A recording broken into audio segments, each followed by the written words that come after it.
That's off. If you can hear me. Yes, Jackie. I've just received through the letterbox a piece of paper for the planning committee today. Additional information report. To be fair, Chairman, we've...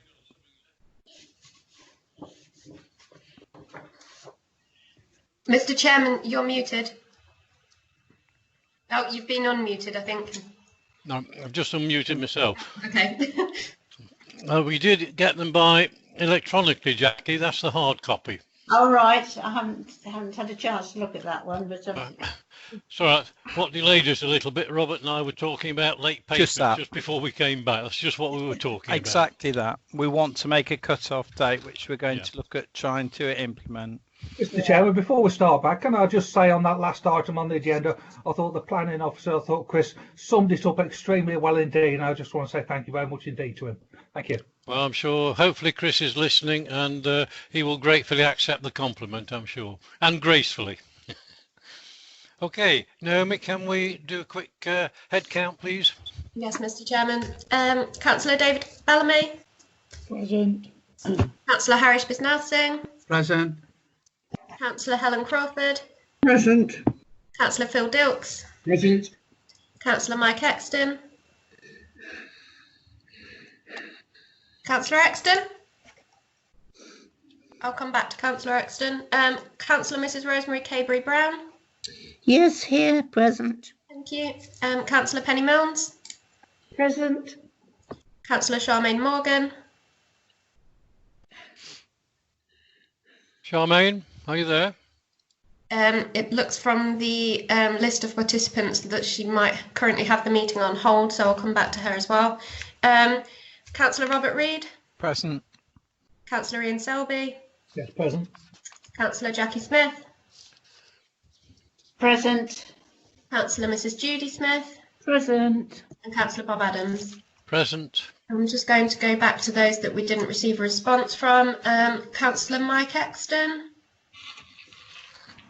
I can't currently see Councillor Exton in the participants list.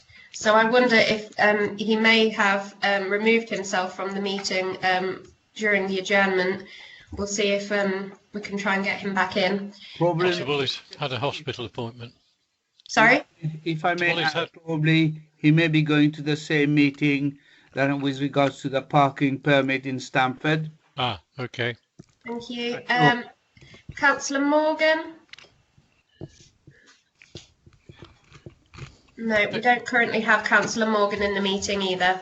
Okay, I think we'll have to make a note, Naomi, if people are going to leave the meeting, that they indicate that in the chat box. Yes, thank you, Mr. To Chairman. tell us that they've left the meeting. Okay. Are we all ready to proceed? Everybody? Shelley here? Martha? Certainly am, Chairman. It's Shelley. Thank you, Shelley. I'm here too, Chairman. It's Martha. Thank you, Martha. So we can move on to agenda item 8 on the agenda. Why am I getting? Sorry, I'm getting an echo, and I don't know why. S210113, land south of Harvey Close and west of Wincanton Way, Bourne. We now only have 3 speakers. One of the speakers has not been able to stay. I didn't want them to go out while I was doing this. There's some onions in there, and then that was... Rosemary, can you turn your microphone off, please? Thank you. So we've only got 3 speakers. One of the speakers has had to leave. So we move straight on to Phil Jordan, please. Thank you, Chairman, and good afternoon, members.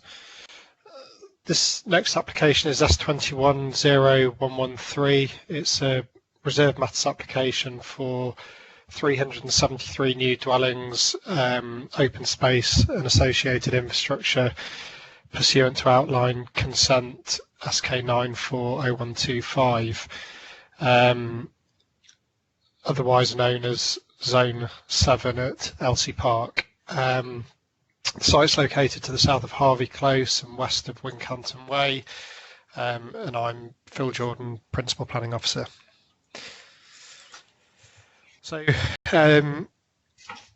the main report and additional items paper goes through the key issues with the proposed application, those being the principle of development, design of the scheme, heritage considerations, affordable housing, flood risk and drainage, highways considerations, land contamination, and ecology and biodiversity.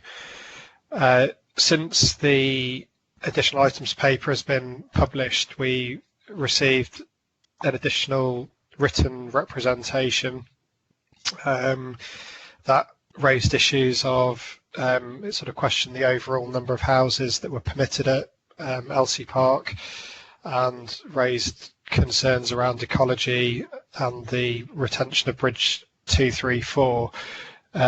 I'll cover all three of those particular issues in a bit more detail as I go through the presentation. So the application site itself, I think most members on planning committee now are familiar with Elsie Park. It's a large urban extension, benefits from outline consent to the southwest of Bourne. You can see Raymond Mays Way, which connects up the A151 and the A15. It's all the land to the north of that. You can see most of the development that's been built out within Elsie Park starts within the southeast. Can I just ask, Chairman, were we putting this up on screen? Sorry, Are you putting it up on screen, Phil? Thank you for reminding me. Yep. Well, it's just I could see you talking to your screen. I thought it was. Yeah. No, this is the first. Goodo. The first picture. So has that come up now? Yes, we're there. Phil. Yeah, we're there. Yeah, so let's just go back. So that was the introduction slide, the key issues, and then on to the first slide and picture, yeah, which would be very helpful. So yeah, you can see on the slide there, Raymond Mays Way, the site broadly outlined in red, and you can see sort of where my cursor's tracing, that's broadly the Elsie Park development.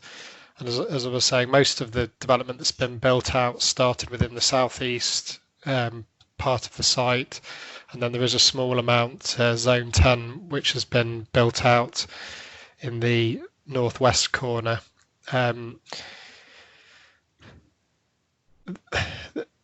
This is sort of going back on a bit of history of Elsie Park, really. It's a planned development.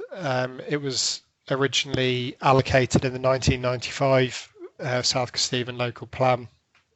An application was submitted in 1994 for the whole of this red line, but not approved until 2001.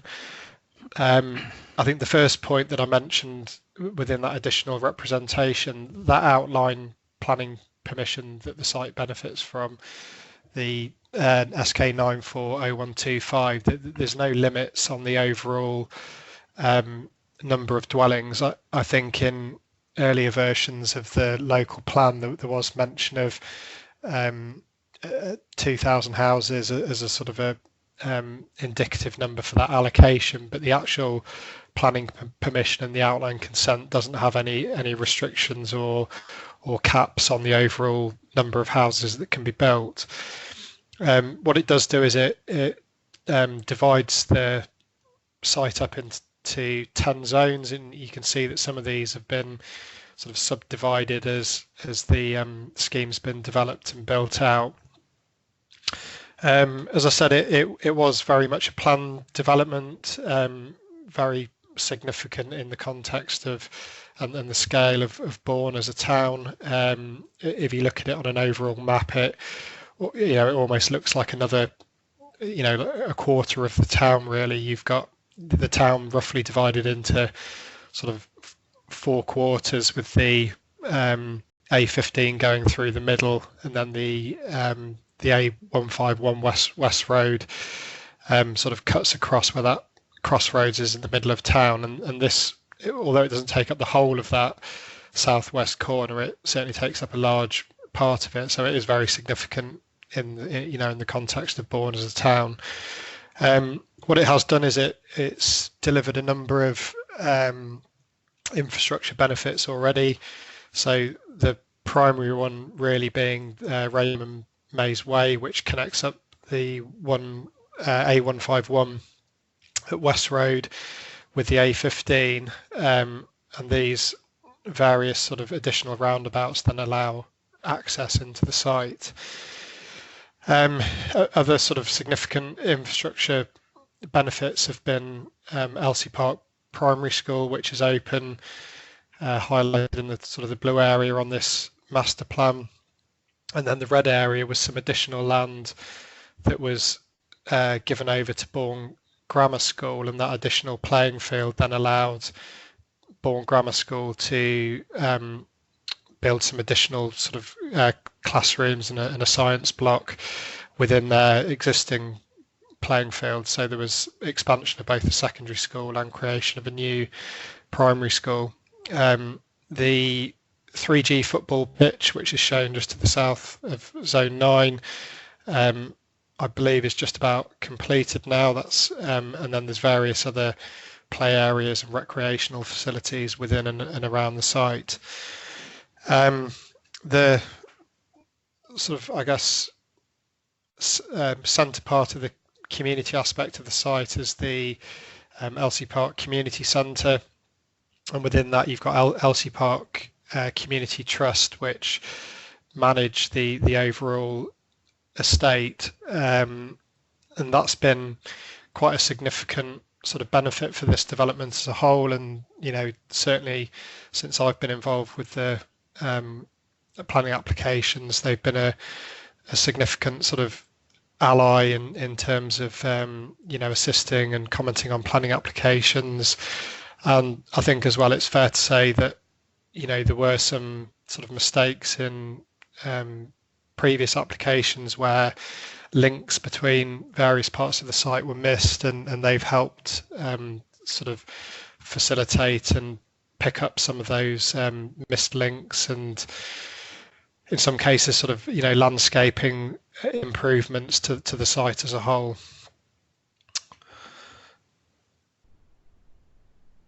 I think just while I've got this one up as well, I'll probably just talk about the drainage strategy. While that's not, drainage isn't sort of technically part of this reserve matters submission, it's controlled by a condition on the outline consent. We do need to make sure that reserve matters submissions are in accordance with that drainage strategy.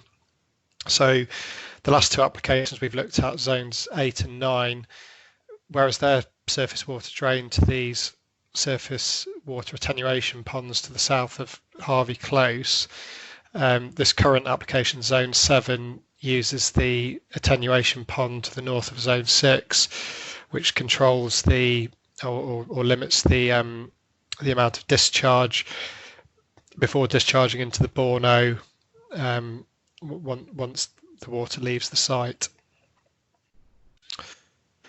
So this plan, so my first involvement was with zone 9, and at that time the council was it was sort of late 2018, early 2019 when the application was approved, and it was at the point when the council was on the verge of adopting a new local plan, and had received some additional grant funding to support improved design with planning applications across the district. And the Zone 9 application was approved, but there was a commitment following that approval to look at the remaining phases for Elsie Park and see what could be done to achieve an uplift in the general design quality of those remaining phases. This plan just shows some of the sort of considerations that came out of a design review workshop that was undertaken. You can see that one of the sort of key desires, which wasn't shown on the original master plan, was this sort of view towards Bourne Abbey Church, and generally a feeling that everything sort of led in this direction towards the town centre, really. So that was in terms of, you know, connections through the Wellhead Park.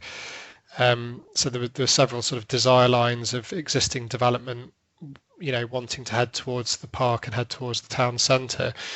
So that was an important consideration. This north-south corridor here, which is an existing hedgerow, I'll talk a bit more about that when we look at the layout, but there was certainly a desire to sort of see that existing feature retained. And then there were various other opportunities that were looked at, which included the public right-of-way, which sort of runs into Zone 6 and does come through Zone 7, and just generally sort of links between the various parcels and how Zone 7, for example, would sort of connect up with these recreational facilities and connect up with Zone 8. So this just shows the outline of the extent of this application itself. It's predominantly Zone 7 on the approved master plan, but with the remaining part of Zone 6 as well. So this is the layout as proposed, following various amendments. You can see that sort of desire line and view towards the church has made it onto the sort of the final plan. Managed to incorporate one side of the street being tree lined, which follows what was approved on the adjacent Barrett scheme. This sort of southeast sort of edge of the site here, this was always shown to be a bit of a kind of green corridor, and again sort of incorporated enough space here to plant some sort of large species trees, and also incorporate a 3-metre cycleway to allow movement through this particular part of the site. You can see again in terms of the layout, there's this sort of kind of kink out here into the site, and this is predominantly where the badger sets and badger activity was identified, and this sort of space around it allows kind of, you know, those to be preserved in this as part of that existing hedgerow down the west edge of the site. This area to the north here, this is quite an important sort of, it's a constraint with the site.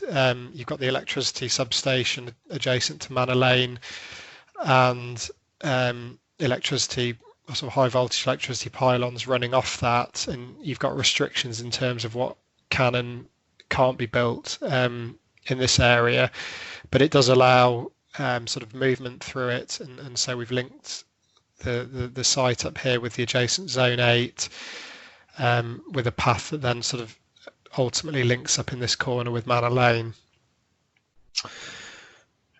You can see, generally looking at the layout, the sort of orientation of the dwellings is such that they front out onto the public spaces.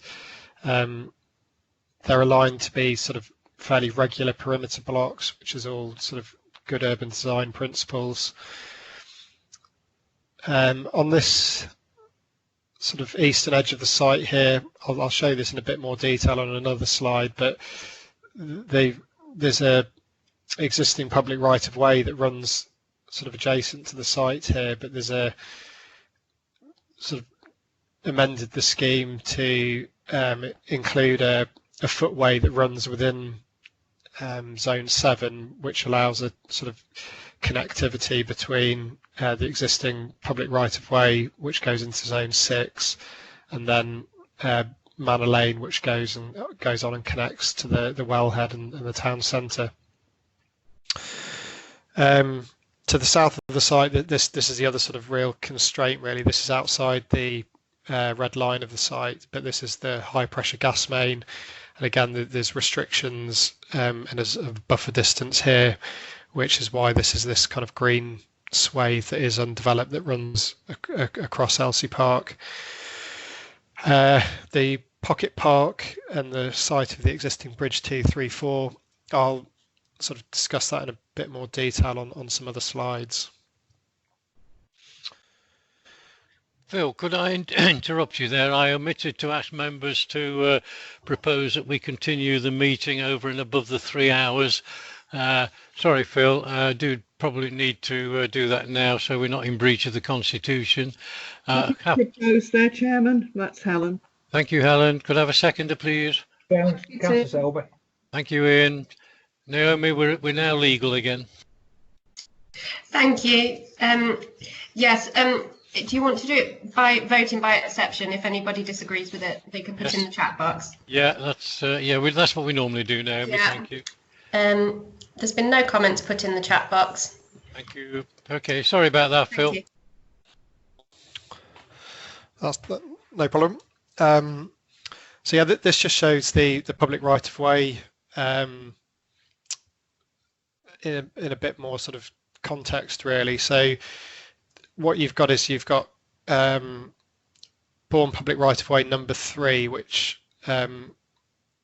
comes off the south of Manor Lane and then runs adjacent to the site and into Zone 6, and then sort of cuts across to the west and cuts through the site. In order to divert that public right of way, it's a separate process which sits outside of this particular planning application. But I have been part of discussions with the developer, their agent, and the county highways officer, and what the intention is that the public right of way, which currently sort of runs down this way, there would be an amendment or a diversion which would run the public right of way through this green corridor which has been created, and then connect up in the existing position to the southwest of the layout, and then it takes its the remaining course through Zone 5. That sort of green corridor would allow a much more sort of pleasant route through the development than it takes currently, which at the moment involves a fairly convoluted route through Zone 6 and involves sort of walking on the edge of pavements and very much the edge of streets, whereas this is a sort of a designed movement corridor which is not only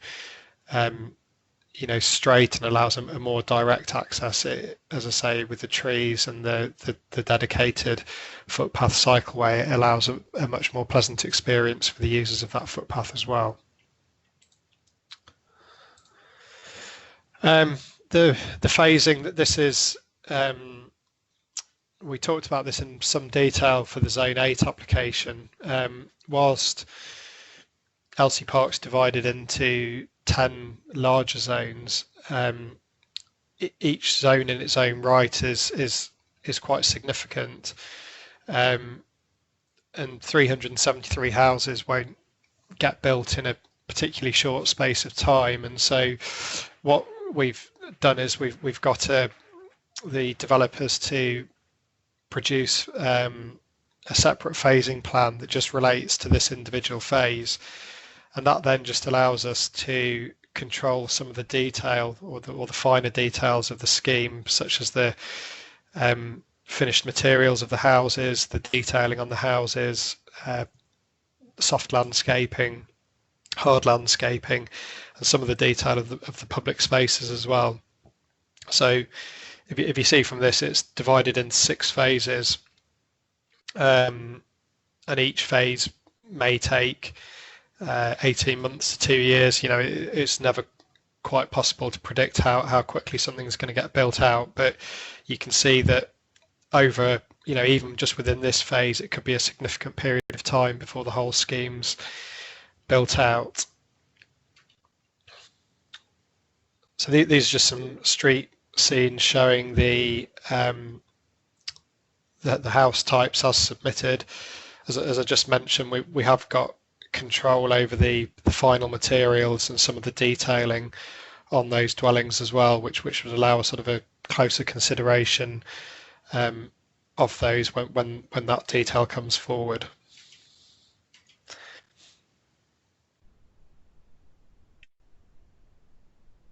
So yeah, on this materials plan, as I say, we have kept back control of that by condition, but you can see that what these different colours do is they reflect the different types of materials that are proposed effectively in this materials master plan, and it's again a way of sort of defining various character areas within the site, and also helping helping to sort of define legibility, which is improving the ability to find your way around, so you can create distinct characters along particular streets through the use of materials, and also through the use of different boundary treatments.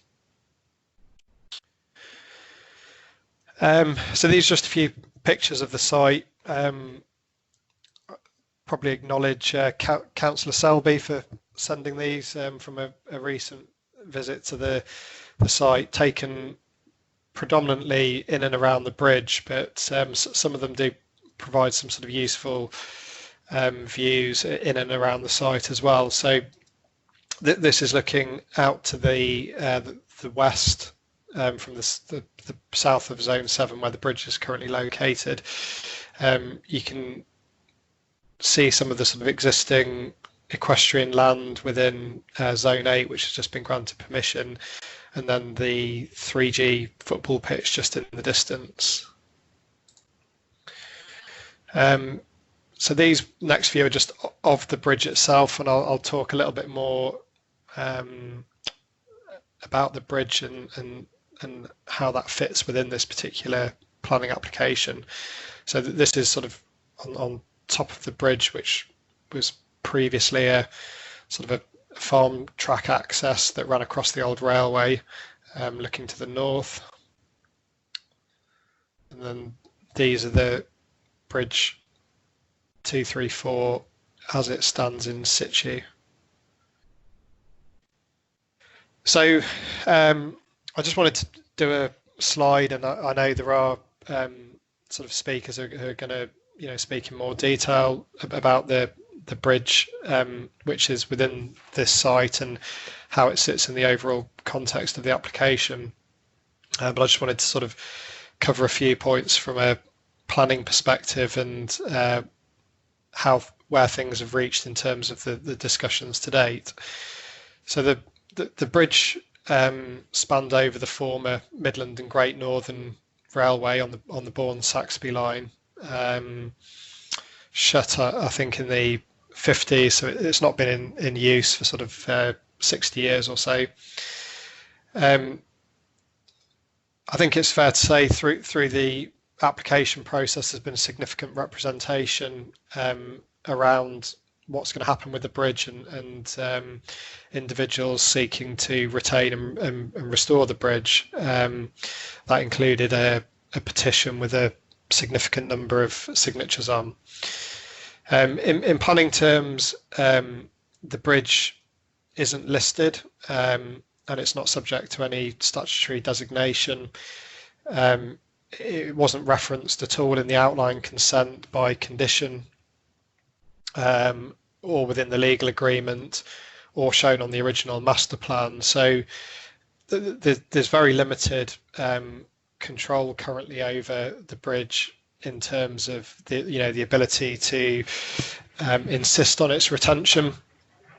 But this was raised with the developer, or the current developer for this site at an early stage. And I think it is worth noting that previous iterations and master plans didn't take account of the bridge at all.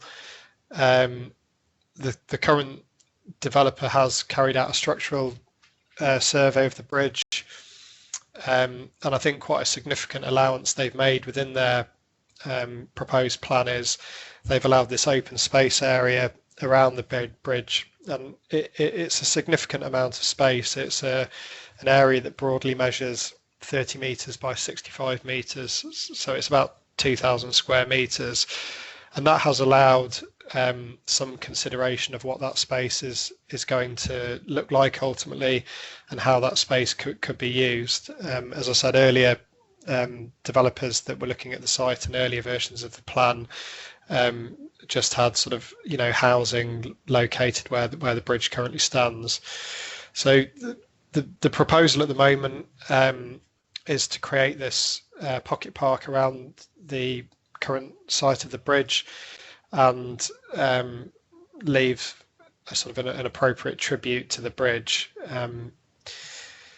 The council's conservation officer has also requested that before the bridge would be removed, they would request a level 4 historic building recording survey, and that's quite a high level of recording condition, so that requires the developer to not just take a sort of photographic record of the bridge, but also record a written account of its history and how it fits within the sort of the social and economic context of Bourne as in general. The developers accepted that condition, and as I sort of mentioned, that the current proposals show this pocket park, which, as I said, it's quite hard on the overall plan to get a scale of, you know, what this area currently looks like. And say broadly, this longer distance is about 65 metres, and the width is just over 30 metres. This sort of rectangle here, this is the position of the current bridge. So you can see it is, you know, it's a significant space, and these current proposals show a sort of a paved area retaining some of the existing blocks from the bridge in and amongst some play equipment. What we have done is there's been some further discussions between the local history group and the developers. What we have done is, within the landscaping condition linked to the phasing plan, we've sort of required further detail of exactly what this area would look like before this phase was commenced. So that really would get into the detail of, you know, even the things like the naming of this area, what play equipment may look like, or how that could be themed, and then the detail of any sort of information and interpretation boards around the site.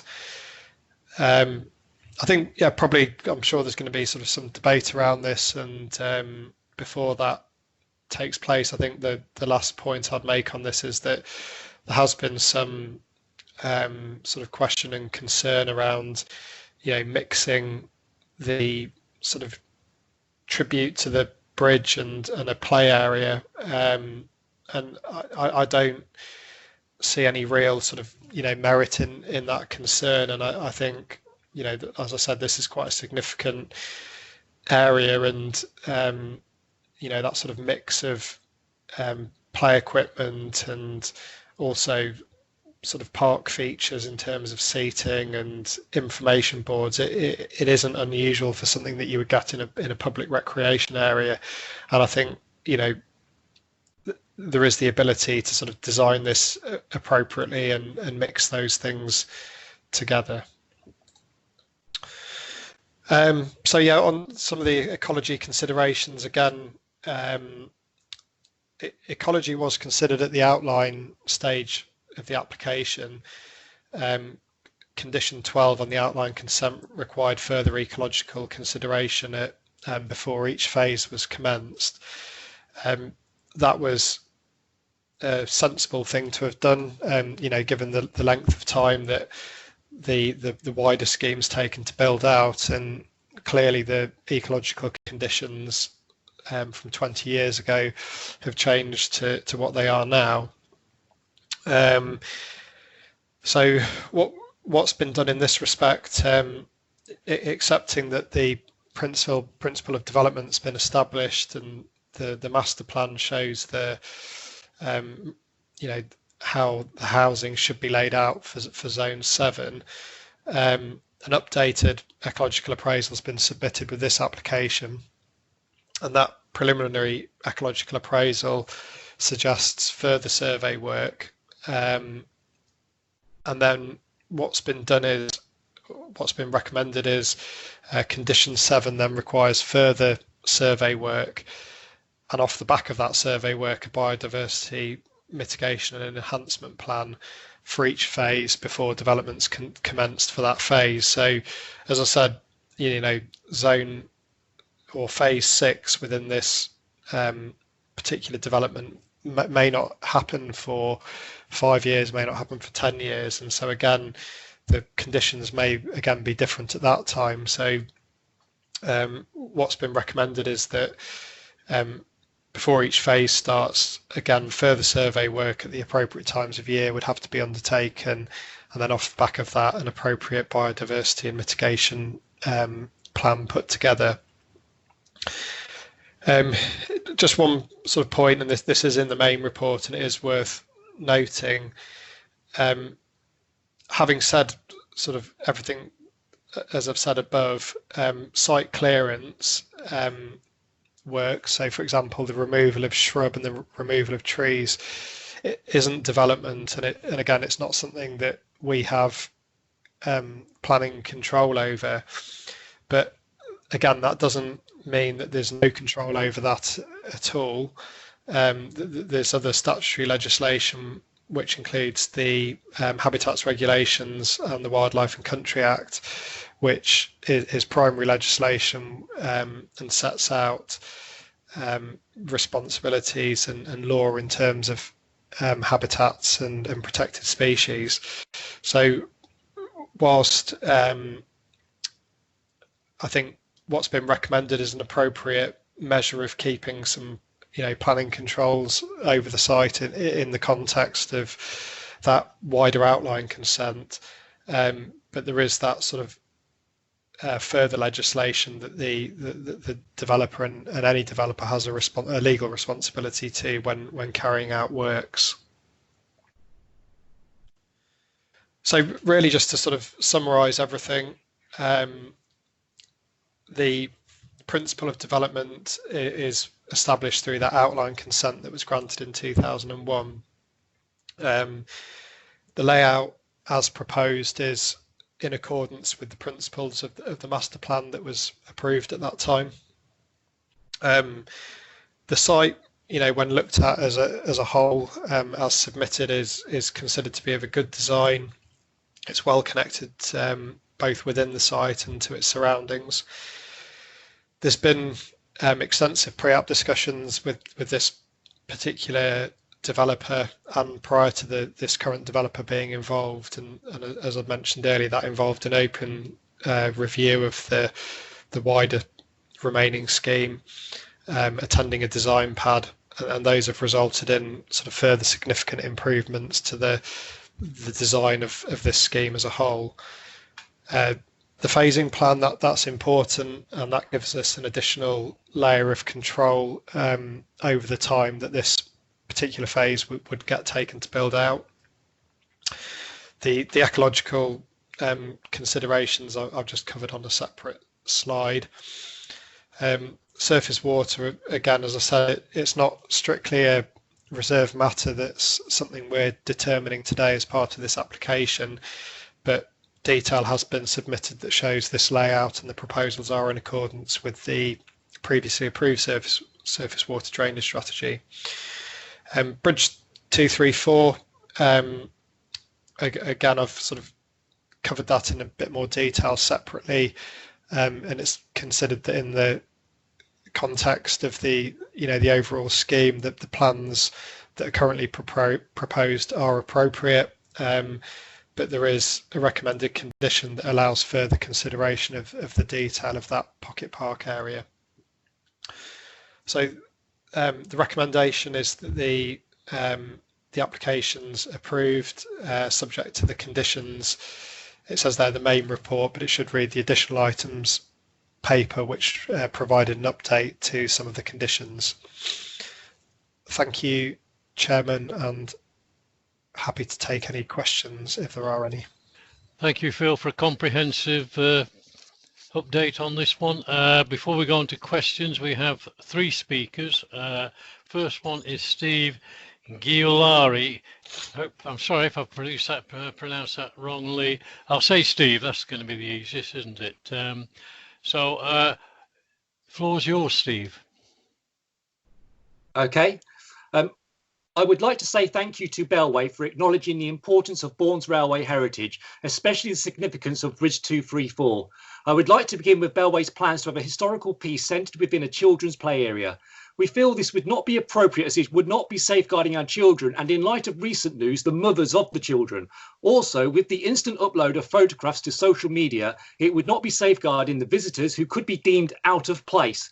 This area needs to be carefully considered to what would be appropriate next to a historical piece. There are other solutions which can be explored. Bridge 234 has had over 1,000 signatures for the preservation of the bridge as a monument to Bourne's lost railway. The majority are local signatures. I want to say we are not against development, but there has to be a balance between the old and the new. With all of our railway heritage gone, that balance has been lost and it needs to be restored.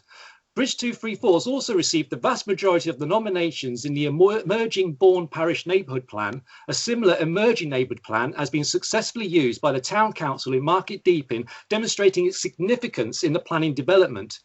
Now, it's been said Bridge 234 is not structurally safe. As reported by structural engineer Professor Gilbert, this verdict is based on opinion. It has been said to bring Bridge 234 to a standard would cost a significant amount. Again, Professor Gilbert states to bring the structure up to a good standard would appear to be relatively minor and comparatively inexpensive. Bellway Structure Report states that there will be an ongoing maintenance cost. We have obtained the costing from a similar bridge in Lown, twice the size of Bridge 234, which is functional and carries traffic. The costing of aftercare is very manageable. It has been said that the Elsie Park Trust will be responsible for the bridge.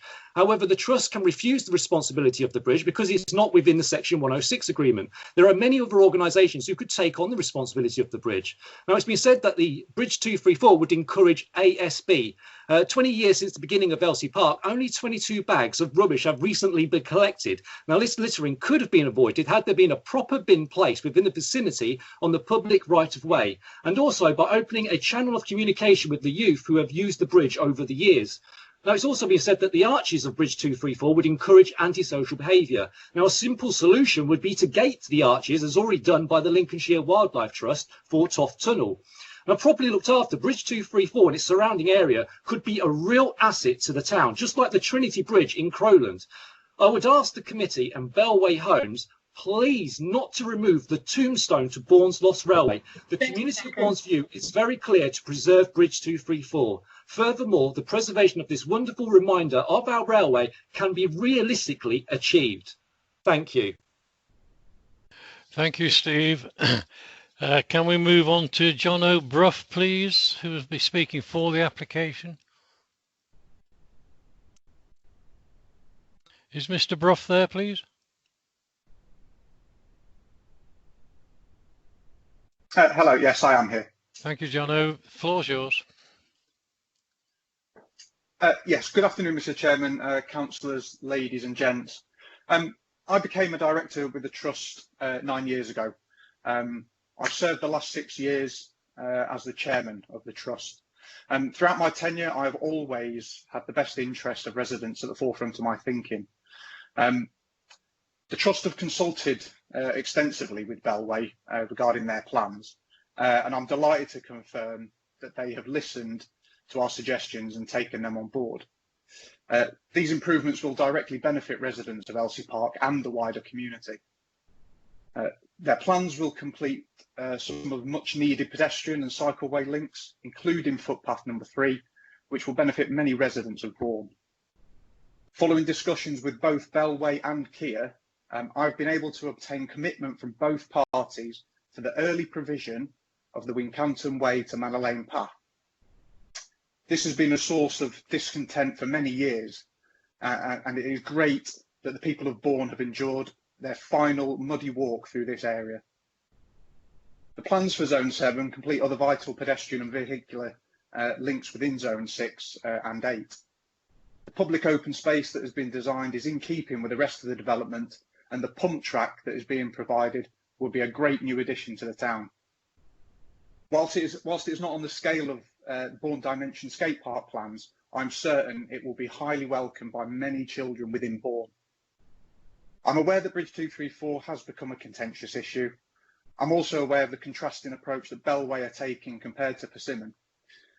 The retention of parts of the structure, keeping the footprint of the bridge with the creation of the piazza, the provision of the information boards will establish this area as an all-inclusive environment which provides education on the history of Bourne's railway heritage.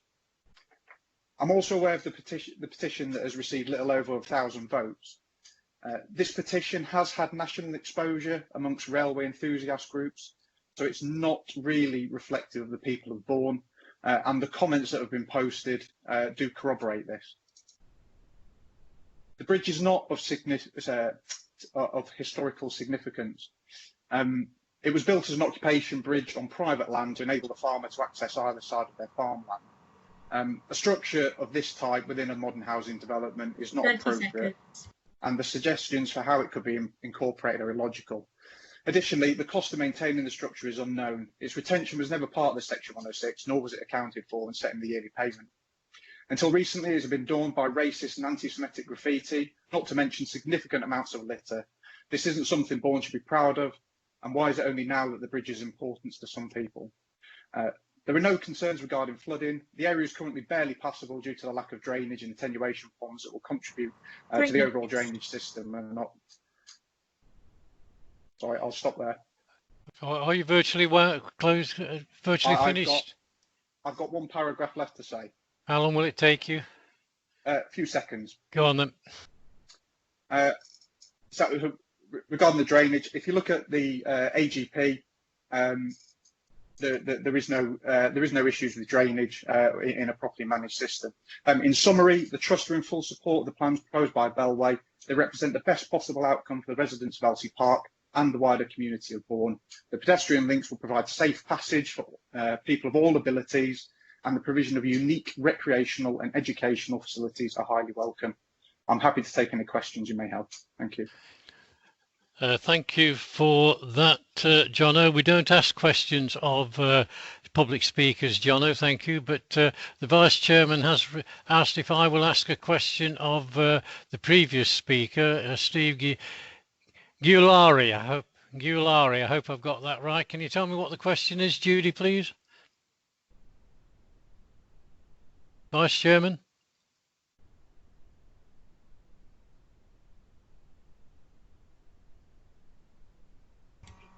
I guess she's still muted, Chairman. I've just unmuted her, Chairman. Thank you, Robert. Thank you. Sorry, Steve. How long has the... Hang on, Judy. You're putting the question to me, not Steve. Sorry. Okay. Carry on. Sorry, Chairman. How long has the Bourne History Group been established, and how long have they been campaigning to save Bridge 234? Because it seems that it's come to the... Hang on, Judy. Just a question, my love, please. Sorry, I've got to be firm. Right. So you want to know how long there's been the Bourne History Group? Yeah, and how long have they been campaigning to save the bridge? Thank you very much. Thank you very much. Okay. Very, very quickly, Steve, could you answer that? 2018, the Bourne History Group, and I think it was 2016-17 is when we initiated the bridge, and then there was one in 2011 as well, and these were put to the Bourne Town Council. Okay, that's fine, Steve. Okay, thank you. Thank you very much indeed. Thank you, Chairman. You're very welcome, Vice Chairman. Can we move on now, please, to the applicant's agent, David Fletcher. Mr. Fletcher, Chairman, I also have a question for Stephen, if I may, please. No, I'm not. If I start relaxing on this, we're going to get nowhere. David Fletcher, please. Yeah, thank you, Chairman. The proposals for you today have been the result of extensive pre-application. Can I stop you there, David, because I can barely hear you. Yeah, give me a second.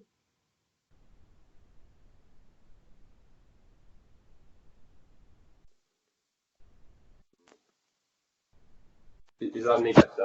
That's better. I can hear you now, David. Shelley, can you start the time? Yeah, the proposals before you today Mr. Chairman, Mr. Fletcher's on 2 devices, and it might be helpful if he shuts down the one he's not using. Yeah, I can see that, Phil. I was about to say the same thing. Thank you, David. Can you proceed now? That should be better, hopefully. That's absolutely fine. Thank you.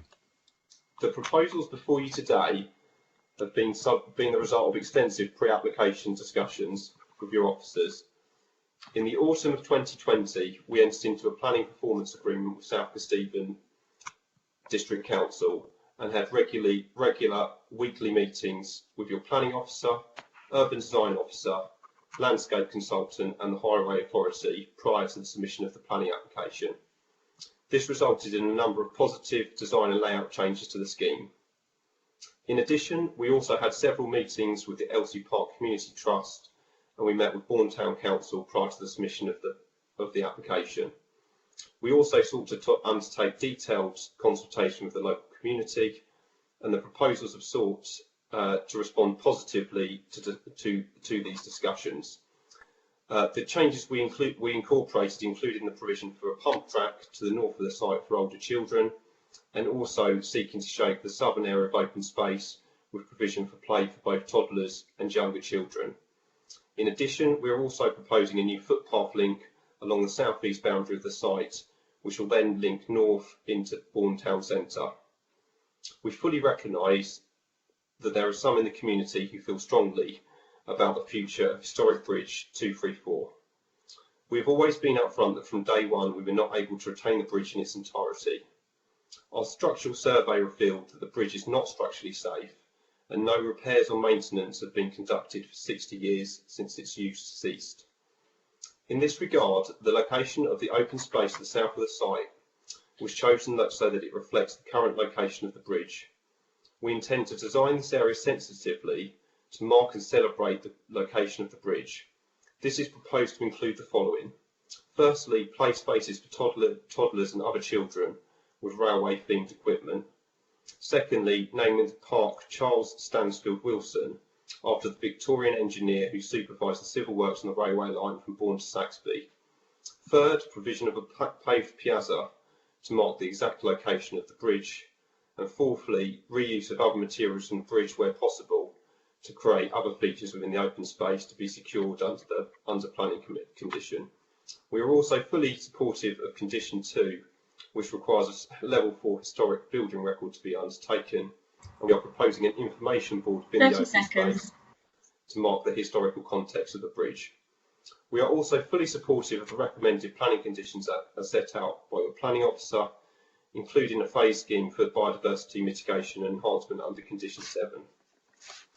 If reserved matters approval is granted today, it will be the consent for the final phase of Elsie Park. It will be Bellway's intention to continue to engage with the council, Elsie Park Trust and the Town Council local residents as part of any construction work on site. Thank you. Thank you for that, David. We now move on to questions to the applicant's agent, please. Are there any questions for the applicant agent? I'm just checking the chat box, Chairman, and I can't identify any for the applicant's agent at this time. Councillor Dilks has one. I think that was for one of the speakers. Was it? I can see that's just come through now on mine. Thank you, Councillor Reid. Yes, Councillor Dilks, please. Thank you very much, and thanks, Mr. Fletcher. I just seek a little bit of clarification because I think you referred to retained elements of the bridge, and that's also referred to in the additional papers, the late papers that the case officer supplied, talks about the retained elements of the bridge and these interpretation boards. I understand what interpretation boards are, but I'd just like clarification, is any of the bridge going to be saved? Thank you. Thank you, Phil. Mr. Fletcher? Yes, so our intention is to reuse, parts of the bridge where we can. So I think in terms of the list of the 4 items, we're looking at the paved piazza, and reuse of other materials from the bridge. So I think what we had in mind is we could reuse and retain the brick pier structure on the site as part of that piazza, but we couldn't, in structural terms, retain the full structure of the bridge. Thank you, David. Any further questions to the applicant's agent, please? Charmaine. Charmaine Morgan. Shelley, can we increase the names on this chat box? The site of the. I'm not sure how to do it. I will ask IT if they can assist. Thank you, Shelley. Councillor Morgan, Charmaine, please. Thank you. Yes, thank you for your presentation. You mentioned the fact that a structural survey had taken place. What was the estimated cost of restoring the bridge provided? Thank you, Charmaine. David, if I may call you David. Mr. Fletcher. Sorry. David is fine. Thank you. So in terms of the structural report, I think it wasn't really a sort of matter of cost. It was more the fact that structurally the building is in unsound condition. It wasn't a matter of we could do this or we could do that to get it to the point of being structurally sound. You know, from a health and safety perspective. As well, we were told that the structural reports out that it is a sort of significant health and safety hazard in relation to its location and obviously the proposed development around it. Thank you, David. Shelley, are there any more questions to the to the agent, please? None indicated, no, Chairman.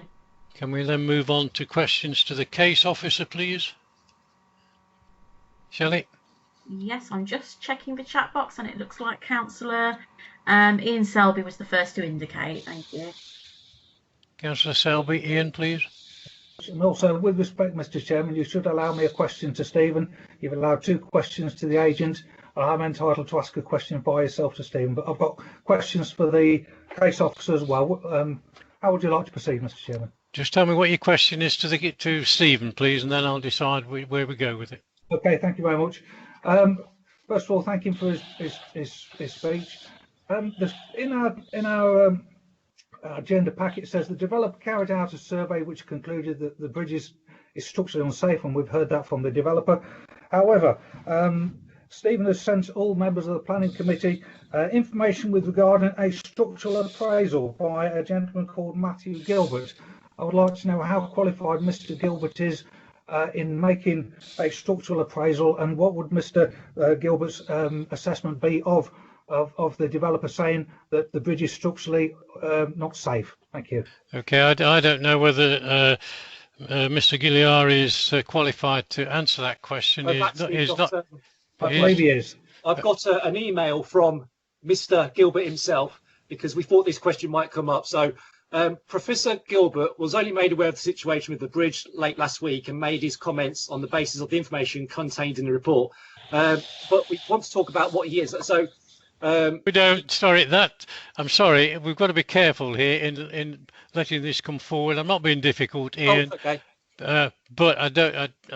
Well, okay. I'll just say he has published widely on masonry arch bridges and has been awarded prizes for papers on this topic by the Institution of Civil Engineers and the Institution of Structural Engineers, the latter being for a paper on the behaviour of multi-span brickwork arch bridges, and finally is currently leading a 1.85 million research project on masonry arch bridge behaviour that involves the University of Leeds, and he's had 31 plus years. I think thank you. I think that will answer Ian's question quite well. I think. Question to the agent, please, Ian. The case officer now, Mr. Chairman, I do believe. You've got me confused now. Planning off. Okay, yeah, thank you very much to Steve for that response. And I'll be very brief with them. First of all, Bellways. What other zones have they developed on this particular site, please? I'd just like to know how big a slice of the cake have they got of the whole of this project, this development. I'd like to also ask, it doesn't state in the report, I'd like to know what the Bourne Town Council's view is not just of the bridge, but also of the wildlife area. A question in relation to the wildlife area. It mentions some shrub in the report, but I'm concerned about the timing of the nesting season and how that relates to development. And I know you touched upon it, but if you could just talk about that a little bit more, please. The viewing of the site, I'll talk more about that in the debate, Mr. Chairman, but I would like to ask, as the site, the planning committee, have they actually visited the site? And I think I've got another question, but I can't find it at the moment, but that will do for time being. I'll talk more during debate, though. Thank you. Thank you, Ian. I think the first question of how much of the site Bellways have developed is not material to this planning application with respect to Ian, but case officer can answer the rest, please.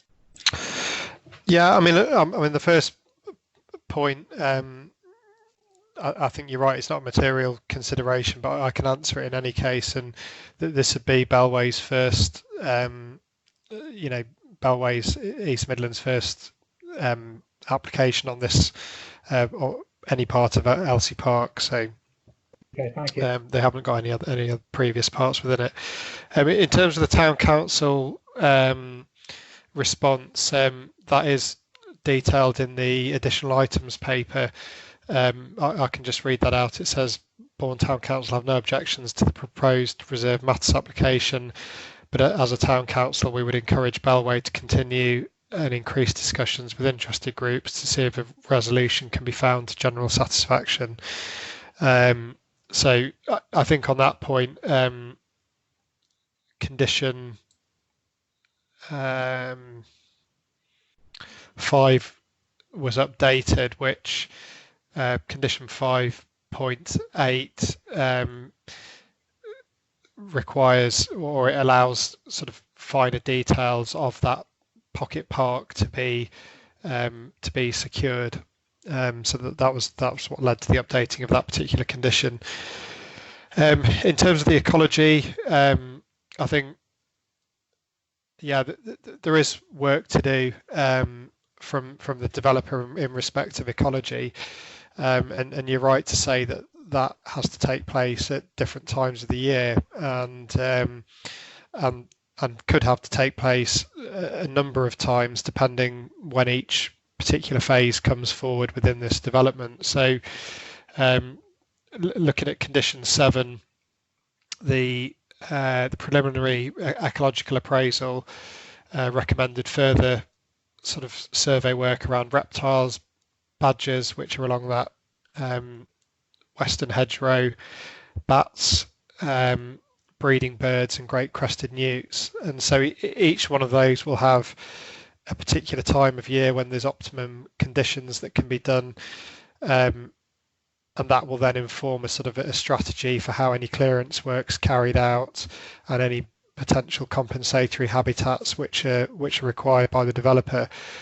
I think the point I was sort of trying to make in the presentation is that whilst normally, if the landowner currently or the developer sort of removed all that existing shrub and self-set trees that are there, whilst that wouldn't be development, they still have those same responsibilities under primary legislation. So if there were sort of nesting birds, roosting bats in any of those existing bits of vegetation or the bridge, then there's that primary legislation there which would prevent them from sort of willfully destroying that habitat. So yeah, there's sort of two aspects to it really. There's the planning aspect and the controls that we're seeking to put in place in the context of the outline consent, but then there's also those primary legislation requirements that the developer is bound by. Thank you, Phil. And the final question about the site visits from the planning committee. Yeah, I mean, there wasn't a formal site visit for this application. I know we did a more general site visit to Elsie Park as part of the Zone 8 application, but specifically for this application, there wasn't an organised site visit. Okay, thank you for your replies and thank you for your presentation as well. Thank you, Ian. Shelley, next question to the case officer, please. Next member. Councillor Phil Dilks. Councillor Dilks. Phil, please. Yes, thank you, Mr. Chairman. Thank you, Shelley. This question is not about the bridge. It's about affordable housing, and it's to Phil, if I may, to Phil Jordan. And there is a paragraph that mentions the number of affordable homes in the application, and it's going to be about 10%. Bearing in mind we have a policy of 30%. Is this part of the legacy of a outline planning permission that was passed 20 years ago in another time? And you know, is that general across the LC Park site, or is it a higher percentage of affordable homes across the site? Phil, if I might ask that. Thank you. Yeah, no, it's a fair question, and yeah, it does come up on these LC Park applications. The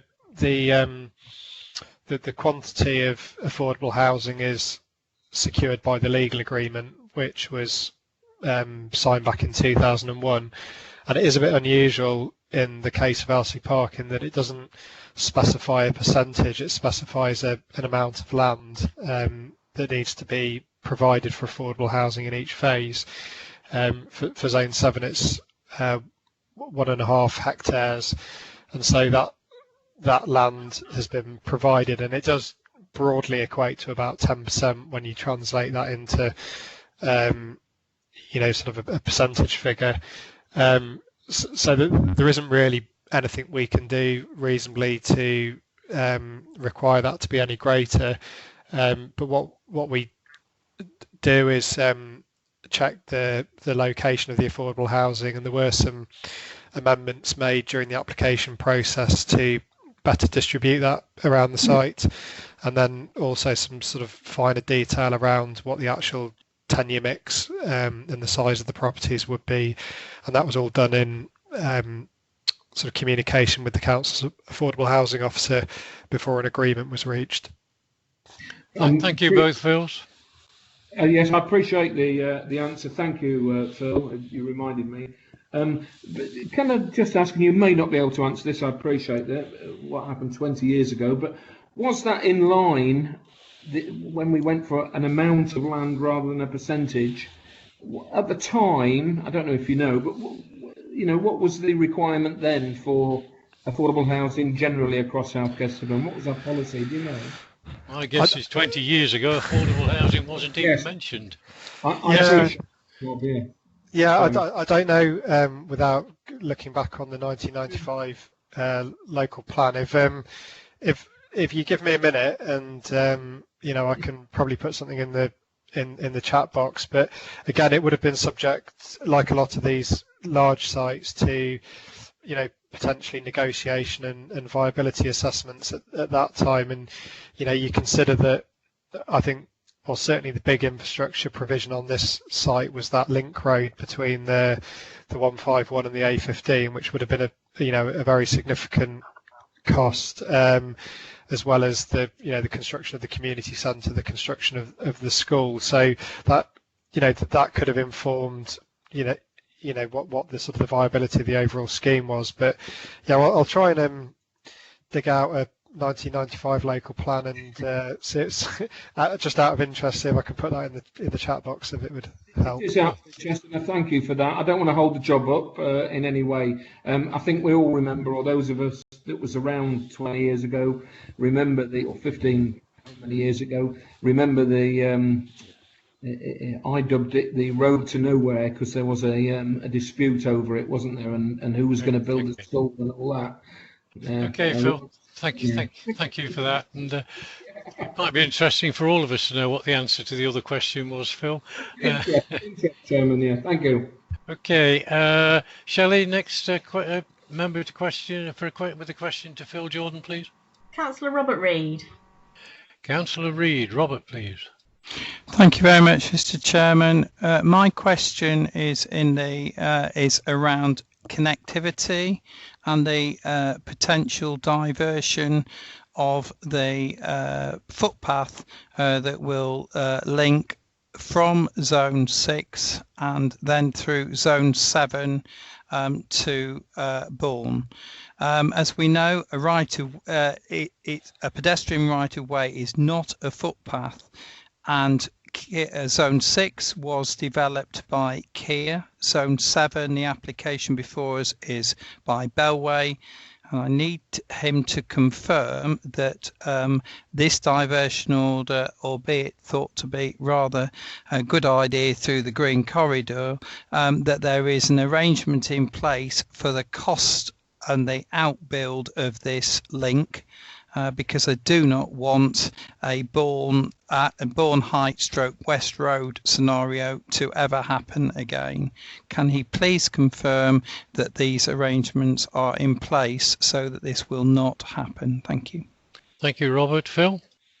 Yep. So the actual process of making the diversion is a separate legal requirement aside from this planning application, and that's the developer's responsibility to do that, and it's very much in the interests to get that in place, because as things currently stand, the current legal route of the footpath would go over where there's a position of a house, and so that would prevent the construction of that particular property.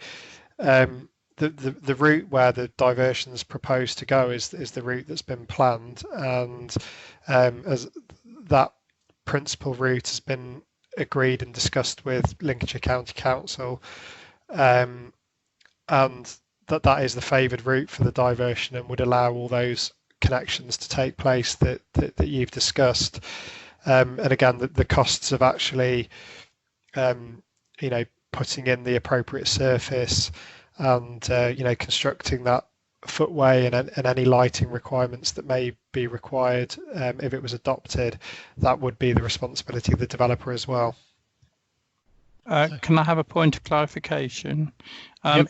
Are we saying that the developer is Bellway, or are we saying that there is a legal agreement between Kia and Bellway? I need absolute clarity on this. I don't want to come back and find a connection hasn't worked by a legality issue. Thank you, Robert. It's the Bellway responsibility for the part of the footway diversion that goes through their part of the site. Thank you, Chairman. Thank you, Robert. Shelley, next member with a question to Phil Jordan, please. Councillor Helen Crawford. Thank you, Chairman. Thank you, Phil, for your presentation. Just bringing back onto what Councillor Phil Dilk says about the affordable housing. I mean, it does state that there'll be clusters of no more than 15 units. Well, a cluster of 15 isn't pepper potted, is it? And that's, I thought, the new way of thinking of placing the affordable housing. If you've got 373 houses being built, dwellings being built, that means that you'll probably just have 3 clusters of 10 or more, which, is defeating the object, I would have thought. I'd have thought we'd need to see them pepper potted throughout the 373, not just in perhaps 2 or 3 big lumps. Thank you. Phil, have you got an answer for that, please? Yeah, I mean, there is a bit of a balance, and there's sort of practicalities in it as well. And I think the 15 is, I mean, that's what's actually written into the SPD, and that's what we sort of target. The sort of the notion of pepper potting them as individual properties can prove quite difficult, because you tend to have a separate registered provider who ends up taking on the responsibility for the management and maintenance of those affordable properties. And there is a, as I say, that they tend to then be in those clusters that allows them sort of practically to be built in groups and managed within the same block, if you like. So yeah, I mean, I haven't seen any schemes that we've dealt with recently where you've achieved that sort of pepper potting of individual properties evenly throughout the site. They do tend to be in those groups of 15 or less. Thank you, Phil. Thank you. Perhaps that's something we could look at policy. I mean, groups of 4 would be fine, but I think when you get into groups of 15, that's not pepper potting at all. So that needs to be reviewed, I think. Thank you, Helen. Shelley, any further questions to Phil Jordan? Councillor Charmaine Morgan. Councillor Morgan. Charmaine, please. Thank you. Phil, can you just clarify whether or not we've consulted with the police regarding the proposed design overall, in particular with review to areas of potential risk to the public? We talk about number of footpaths, play areas, the track, how they might manage these to ensure public safety. Thank you, Charmaine. Phil? Yep, we consult with a chap called John Manwell, who's the Lincolnshire Police Architectural Liaison Officer. I'm just trying to find... I think that answers the question, Phil, doesn't it? Yeah, yes. I mean, he's responded and made no objection. So yeah, 5.3 of the main report, it's actually listed as the Crime Prevention Design Officer, but that is John Manwell, who works for Lincolnshire Police, who doesn't object to the proposed development. As I say, I mean, that's something that's quite key and looked at closely with all the design pad work, is that public spaces are overlooked, benefit from that natural surveillance, and then any sort of footways, etc., that would then be adopted are appropriately lighted. But yeah, that's a sort of quite a significant bit of work that's moved on, in-house to avoid those kind of dimly lit, poorly or bits of the site that don't benefit from that surveillance. Thank you, Phil. Shelley, any further questions to No Phil Jordan, further please? questions to the officer, no. Thank you very much indeed. Can we move on to debate then? Shelley, first member to contribute. Yes, Councillor Ian Selby. Thank you. Councillor Selby. Ian, please. Thank you very much indeed, Mr. Chairman. First of all, Mr. Chairman, I've got something to show you first before I start, and it's very important, and you'll understand where I'm coming from when I speak on this item when I show you, okay? This, Mr. Chairman, is a certificate. It's a certificate in Sitting Guilds of London Institute in Brick Lane. It's mine, Mr. Chairman. I'm very proud of it. I've got 1 or 2 other certificates here as well, the BA honours degrees, a couple of master's degrees, loads of others. I can show you them another day though, Mr. Chairman. But the important one is the Brick Lane one. Sitting Guilds, right? So you know where I'm coming from. I'll start with bricks, Mr. Chairman, in relation to the railway bridge. There's various different types of bricks, Mr. Chairman, that are made, but the ones in particular that are used for that kind of civil structure is a blue brick, and they're usually made by Staffordshire Blue. They're a Staffordshire Blue brick. Now they're made at a different temperature, and they're made that way for a reason. They last not just for hundreds of years; they can last for thousands of years, and they are extra strong, Mr. Chairman. They're made to build such structures to last for generations. They really are. So that's just a quick point about the engineering bricks. I'm asked about the committee viewing the site.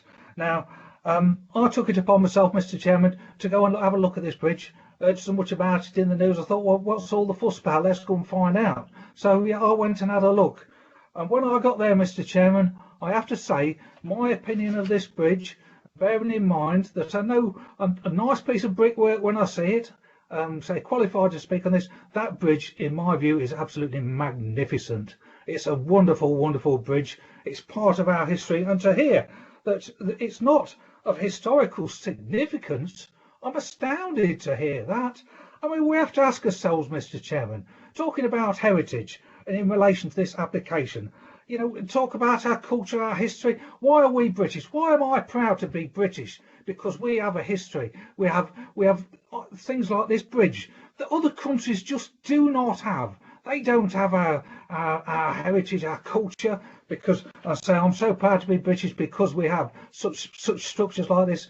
And the Victorians, they certainly knew what they were doing when they were building bridges and other architectural stuff. They really did, and I say that they've added immensely to our history. And Bourne are so lucky to have that bridge there. And if you take away all the shrubs and everything that's around it, and you clean up the graffiti that's on it, you've got something magnificent there, I have to say to you, Mr. Chairman, in all sincerity. Now, whilst I was there, I actually climbed on top of the bridge and took some photos off the top of the bridge. I was the same as Chairman, took some climbing up, but I was a little bit more worried coming down. However, I managed to come down. You get a wonderful view off the top of that bridge. You can see the church has been mentioned in the report. It's a wonderful view off the top of that bridge. Yeah, I came away from that looking at that visit, and I was buzzing. I'm still buzzing now that I've seen it, Mr. Chairman, and I would love this committee to go along and have a look at the site as well. And while I was up there, I looked across at the wildlife haven that's there, of all those trees and shrubs and everything.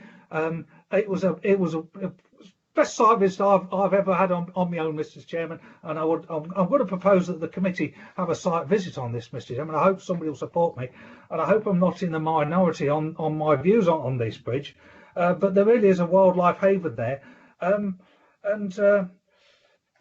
just looking at my notes here, yeah, that gentleman, Mr. Gilbert, Professor Gilbert, certainly knows what he's talking about, and he is certainly qualified to speak about a structural appraisal, and I take on board every word of that appraisal. So I'm delighted that came forward. There's so many things I'd like to say about it, but I'll just step back a little bit, Mr. Chairman. But just finally say there's so many things that can be done with that bridge for the benefit of the Bourne community, not just as a tourism.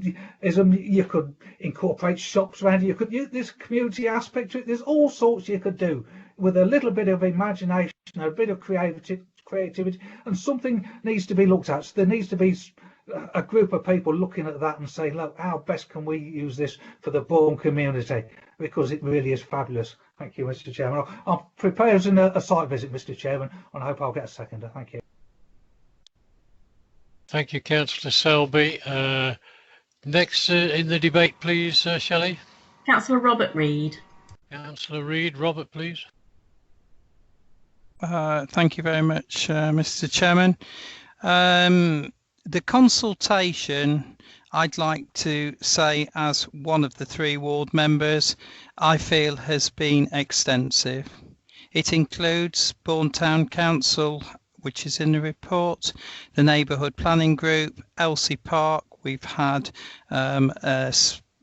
support by the chairman of Elsie Park this afternoon, Civic Society, Local History Group, no matter how long it's been there, and others.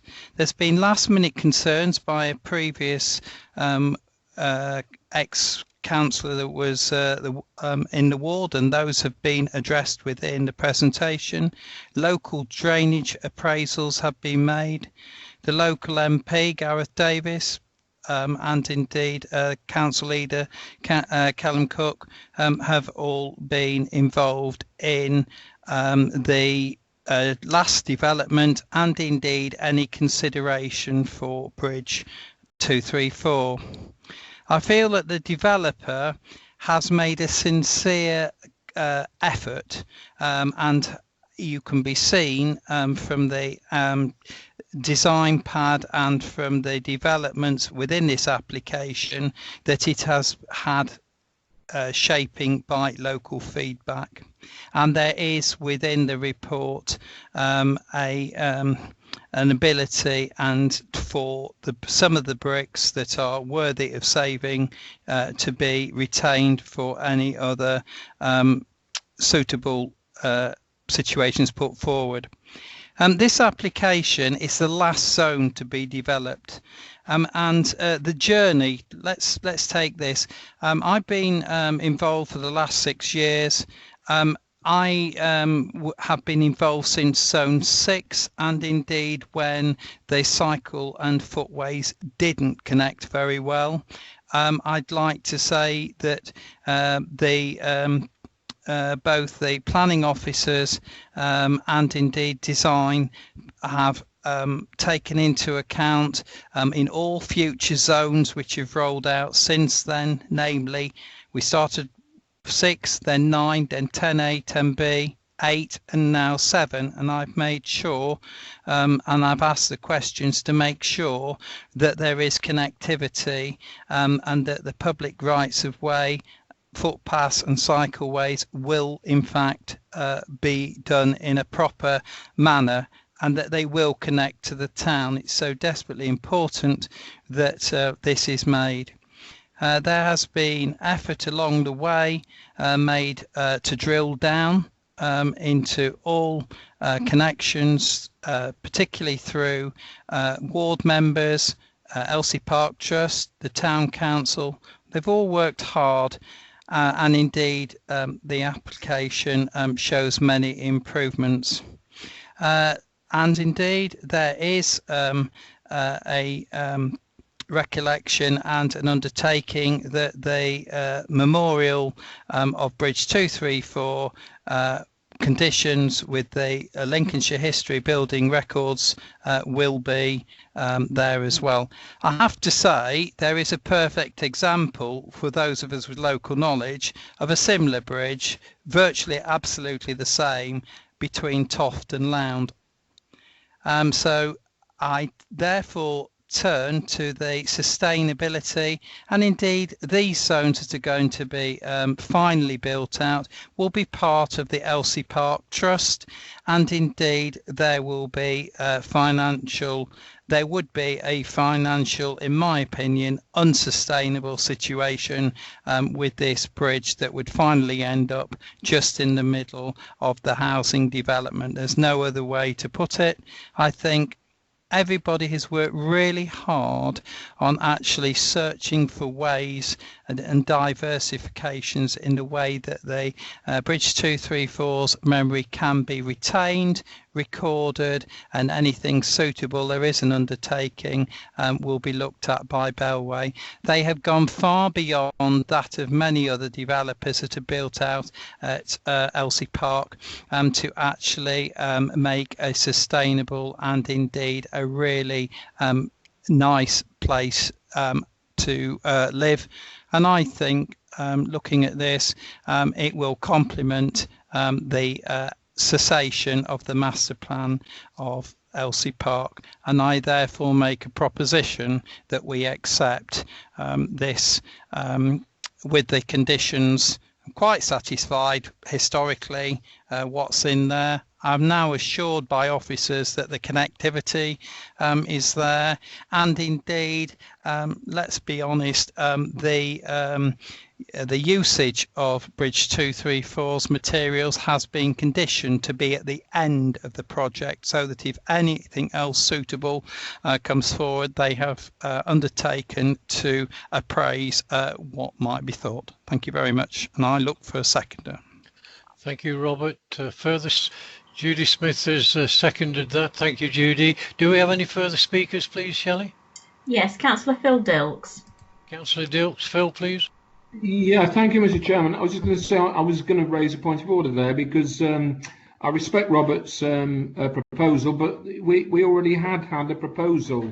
It wasn't seconded, I accept, but I've got to say I'm happy to second Councillor Selby's proposal, which was the first proposal. But I'll leave you to sort that out. In the debate, I would say on affordable homes, I do accept that it's a legacy, that we're only going to get 10% when our policy is now 30%, and it just shows how far we've come, hopefully. But that alone highlights the dangers of giving outline planning permission to a huge site that was always going to take 30 years to build out. I hope we've learnt those lessons, and I think we have. You know, we have moved on. On the bridge, I do regret that we didn't have a site visit, I've got to say, because I think we've all been lobbied on this one. I don't know the bridge personally. I couldn't drive to it right now and find it. But I welcome the photographs that Councillor Selby sent to us. And I've got to say, I do speak not with the authority that Councillor Selby spoke with as a master bricklayer and all the rest of it, but I'm a member of St James Deep in Historic Signal Box, a lobby group that is trying to get a signal box rebuilt in our village. So I've got, I do understand the sympathies that do come for the bridge, particularly not having seen it myself. And I know what Phil Jordan said in his presentation, that it was not even considered in the original master plan. But what I'd say is it's not too late to consider it. And what we have got, I do accept. I hear what Councillor Robert Reid said about the developer or the applicant going an extra mile. But as far as I can see, what we're getting there is that they'll use a few of the bricks if they can. They'll save the bricks, and if they can use them at the end of the project, that's good. And they're going to keep the piers if possible.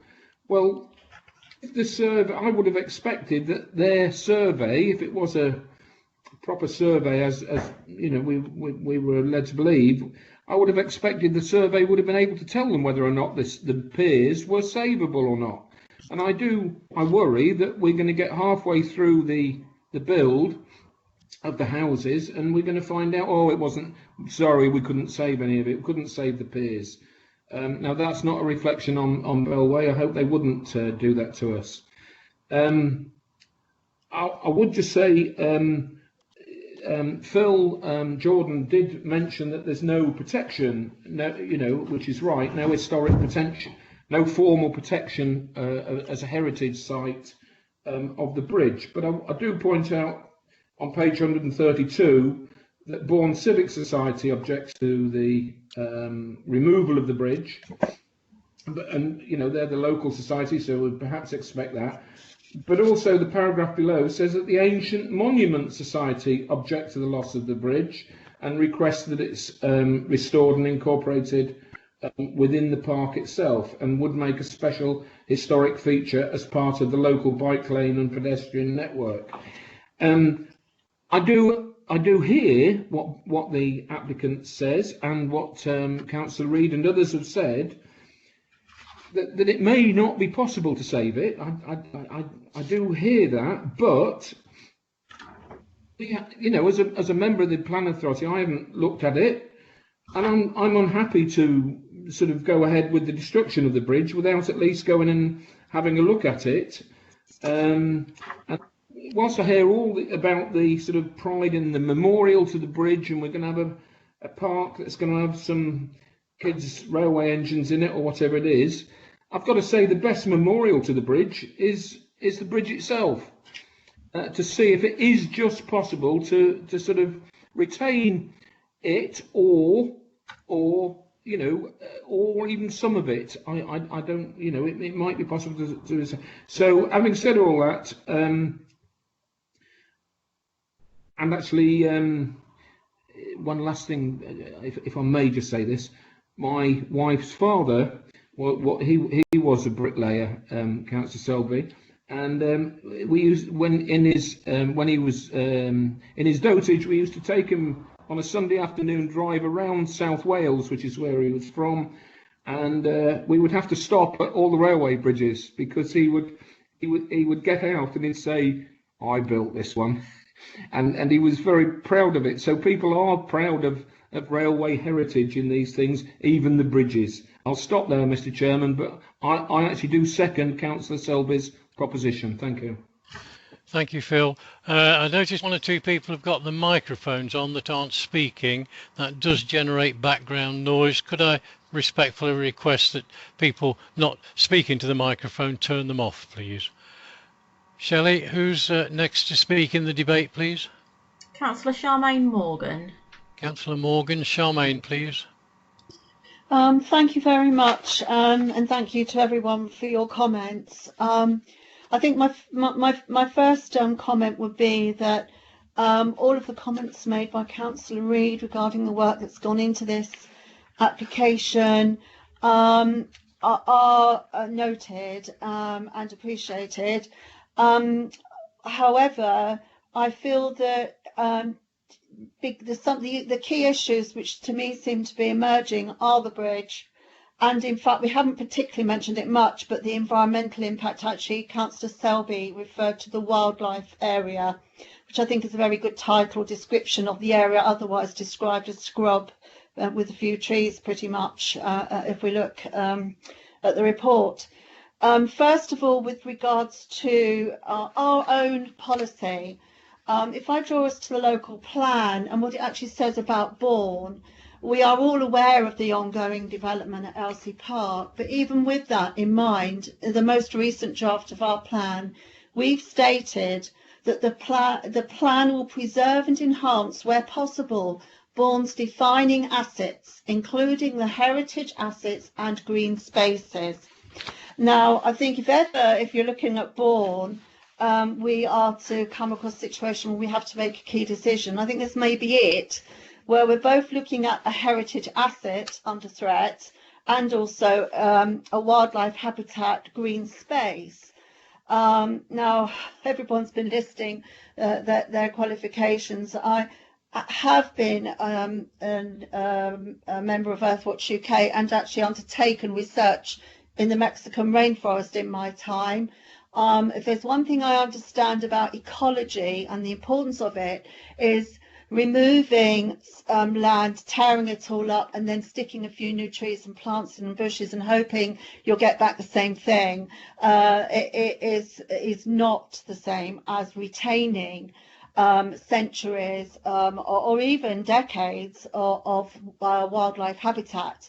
Now, what's concerning me, if I could start with the environmental side, what concerns me about our report is that an assessment was done, and that assessment identified a definite possibility of a number of species being on this site and a number of those being protected.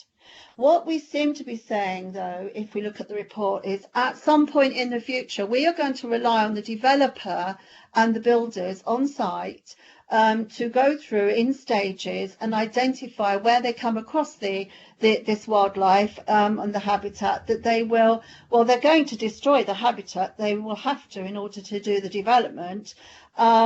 They will somehow mitigate against it. Well, I've been looking further into the Wildlife and Countryside Act, as well as looking at the National Planning Policy process.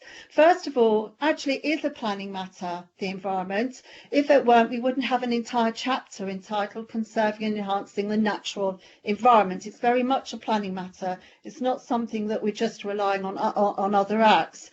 And we're being told that planning policies should contribute and enhance the natural and local environment. And in fact, our local plan does that. It's telling us that we should be, in Bourne's case, protecting any important natural environment. And we are being told, Councillor Selby has also independently witnessed and photographed this area. I have also been sent further photographs of the area concerned. It has mature trees, it has scrubland, it has areas with water and with low drainage, which means all of which is an ideal habitat, especially then added to its location in the countryside, to an ideal situation for wildlife.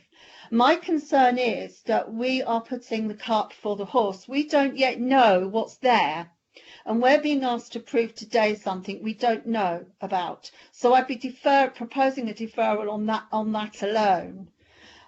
Then I'd like to come to the situation regarding the bridge. Now, I think it's really telling. I'm actually going through a renovation of a property at the moment. And the very first thing I did, because my aim was to preserve as much of that property as possible, was the first question I had was, how much is it going to cost to preserve this property? The fact that the developer's representative couldn't actually answer that question tells me that is the key question that was never really asked. It seems that they may have been worrying about health and safety hazards, etc. That was flagged. Well, that will be a concern if you haven't resolved them or remedied them, if the bridge hasn't been that well maintained for 60 years. Though if we listen to Councillor Selby, in fact, a bridge like that may well last for a hell of a lot longer. What does seem to be coming from the evidence, though, that we have been given from other specialists, that this bridge is of historic interest and character. According to Ian, and I'm willing to listen to what he's saying about his own knowledge, it is exceptional, but he's not the only one saying that. The Ancient Monument Society are telling us that. I don't think we can ignore them. But also, if we just look at that area and say, is it an asset? And our own local plan is telling us if it's an asset, we should protect it. So I would argue, yes, it is an asset. Now, how we do that, what we do with it, it is obviously a matter for further discussion. But I would like to see a deferral until we've had those ecological surveys done, so we know exactly the extent of the impact of the development on the wildlife in that area, and may then make decisions about the plan and the layout and design of the site. I'm not saying no development, but we may then make those decisions, not now, because we're approving a plan before us that may turn out to be disastrous for the local wildlife. We don't know, because we haven't got enough information in front of us to make that decision. And I think also we do need more information around what the options are regarding the bridge. And they need to be put before us, because at the end of the day, we are the final decision makers. Thank you. Thank you, Charmaine. Could I remind members, please, that we are subject to the same time constraints as public speakers. 3 minutes is what we should be allowed, or should allow ourselves, making allowances on this one, but just a gentle reminder, please. Shelley, next speaker, please. Councillor Penny Milnes. Councillor Milnes, Penny, please. Yes, thank you. Yes, I'm inclined to agree with Phil Dilks and Charmaine on this one. I don't know if we can exclude these two issues from a decision today or not, or whether we should defer for further information at a site visit. But, you know, when it comes to something like the bridge, I mean, I'm not a railway buff at all, but, you know, I think relics of our history are important. And if we were to just keep the pillars, but the arches and everything are really the important thing about it, aren't they? And, you know, nowadays we build into landscape schemes historic features. We make something of them. People can walk through those arches, one thing and another, if it's properly done. And I don't think that's really been looked at in any way at all, because it just seems to be that the bridge will be taken down. And the environment around the bridge, again, could be built into a really good landscape scheme. So, yes, I'd like to ask, do we defer the whole application, because obviously most of it's absolutely fine, or do we defer just this element to sort it out, the two elements, sorry, the environmental and the bridge issues? It is a non-designated heritage asset, so it does have some importance. And I think people do appreciate our history. The railway and Bourne were, you know, crucial to the development of Bourne, presumably, and the economic development of Bourne. So that's what I'd like to say, and I don't know how we do it, but I'd like to follow that line. Thank you. Thank you, Penny. We'll come back to that. Are there any more speakers, Shelley, please? There are no more speakers now. I know that Phil has put the comment in the chat box, as he noted. Yeah, okay.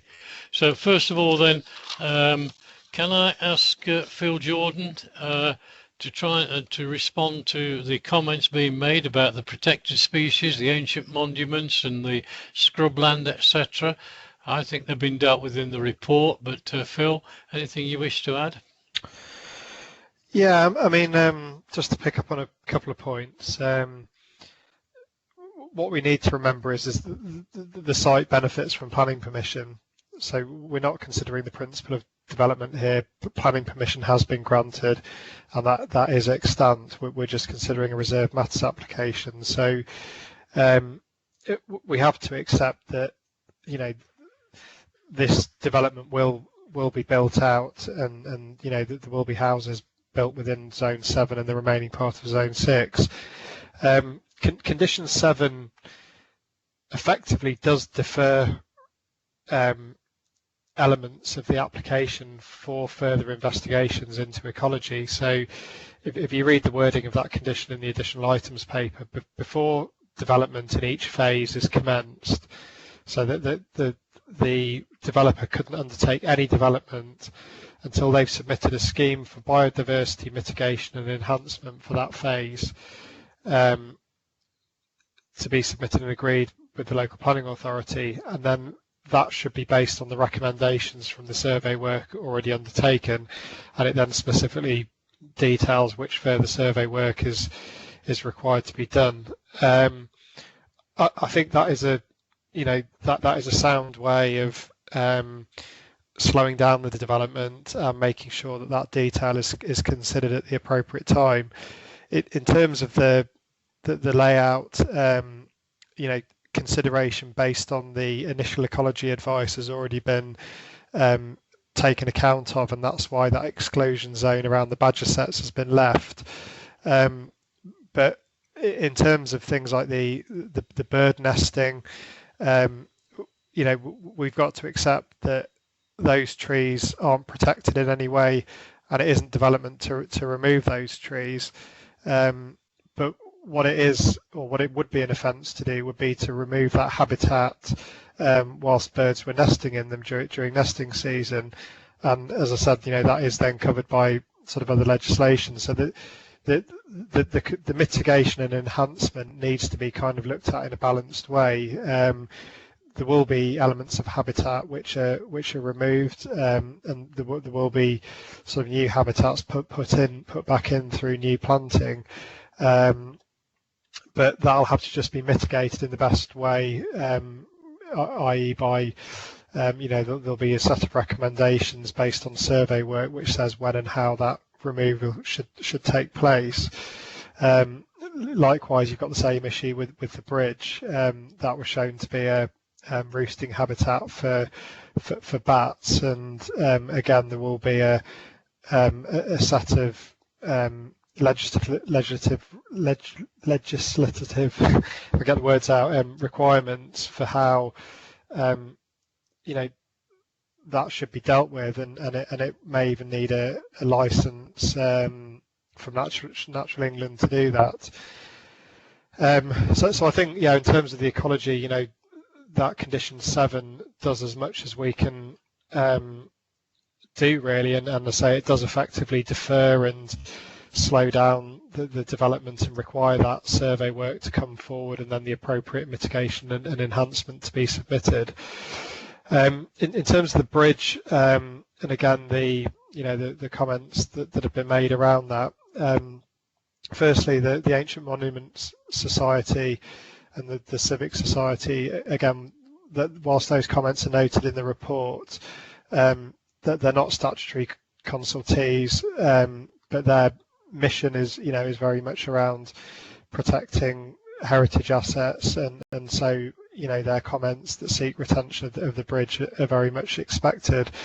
But again, I think a balanced view needs to be taken in relation to the bridge and the development as a whole. There are conditions again which effectively defer the detail of the removal of the bridge and what that pocket park would look like. So going up the list to condition 5, again, you know, notwithstanding the submitted details, before any development above ground level is commenced, and it basically asks for them further details of hard and soft landscaping and the public areas, and then point 8 specifically details the play area, the equipment interpretation boards for the pocket park. So that condition does allow further discussion, further dialogue between the developer and the interested parties in terms of exactly what that space would and could look like.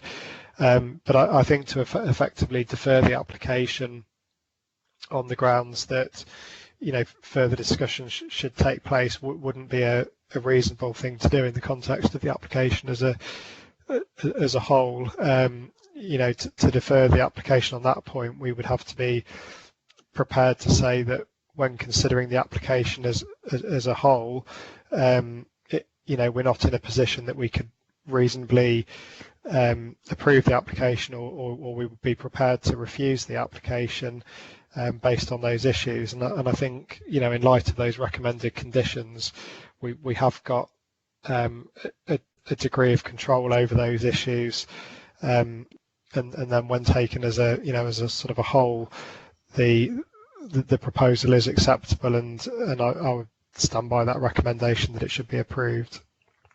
Thank you, Phil. Would those issues come back to the planning committee? There's no sort of requirement for them to do that, but again, there's no reason why further details as they come forward could be considered with planning committee or considered with members, but there isn't any sort of requirement within the constitution that those conditions would come back. But again, it's not to say that they couldn't, or they couldn't be called in for that. Yeah, because clearly there's quite a bit of concern from members, and I think you're right. I think personally the conditions cover that, and I think it would add belt and braces, if that's the right expression, or give checks and balances if those issues were to come back to committee in report form, just so that members could not keep an eye on it, but watch the progress as it goes forward. Can that be incorporated into the proposal, Phil, or would you be happy to accept that addition to the proposition or the recommendation? Yeah, well, I mean, it's certainly be happy to. I don't think it needs to be, I guess, part of the formal recommendation, but certainly happy to note those comments and sort of note that any future submissions around the detail of those, particularly those two conditions, the ecology and the pocket park, would be subject to member consideration. I'll come back on my proposal, Mr. Chairman. Not just yet, so Ian, I've got it down here to come back to. Jeff Upton, I think you'd like to contribute. Yes, Chairman. Thank you for letting me come back. Yeah, only very briefly, just really on the back of Phil's comment there. I think what we'd ordinarily seek to do is engage with local members when those details come forward, just to make sure they're aware of those details coming in. And obviously for yourself, Chair, obviously given the profile of the issues, liaise with yourself as well. Hopefully that gives you some comfort. Can I go back to the members that have spoken, particularly on the issues of the protected species, the ancient monuments, etc.? Would you be happy for that to answer your concerns, that they come back in that sort of form? Bob, I did put in to ask a question which probably relates to that, if that's all right. It's Penny. Okay, Penny. Okay, I'm not following the chat box there, so I'll call on Shelley. But yes, you carry on, Penny. Okay, no, it was a question to Phil about the demolition or not of the bridge. In the condition 5.8, could we be a bit more specific about that? It really isn't specific about the bridge, is it? It could be assuming that the bridge is disappearing with interpretation boards. So could we firm up on that a bit more to incorporate a further discussion on any demolition? Phil or Jeff? I think, if members felt that was important, the trigger point of that condition could be changed to reflect that. I think I'm hesitant because it's a similar issue to the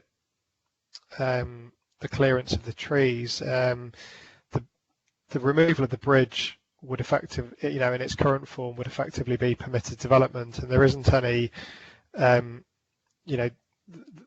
nothing to protect it in that sense. The best protection it's got at the moment is through the ecology condition, which is, that it currently forms a bat habitat, and so that sort of sensitive ecology survey and mitigation work needs to be done before it's removed. But yeah, we can't sort of really protect it through this process. But I think if members felt it was, particularly important that condition 5, could be changed to say, notwithstanding the submitted details, instead of being before development above ground level, it could be, before any development, including demolition in each phase, is commenced, and that would allow consideration of those details prior to anything happening in each phase. Sounds sensible to me, Penny. Yes, that would be most useful, I think. Okay, thank you for that. Thank you, Phil.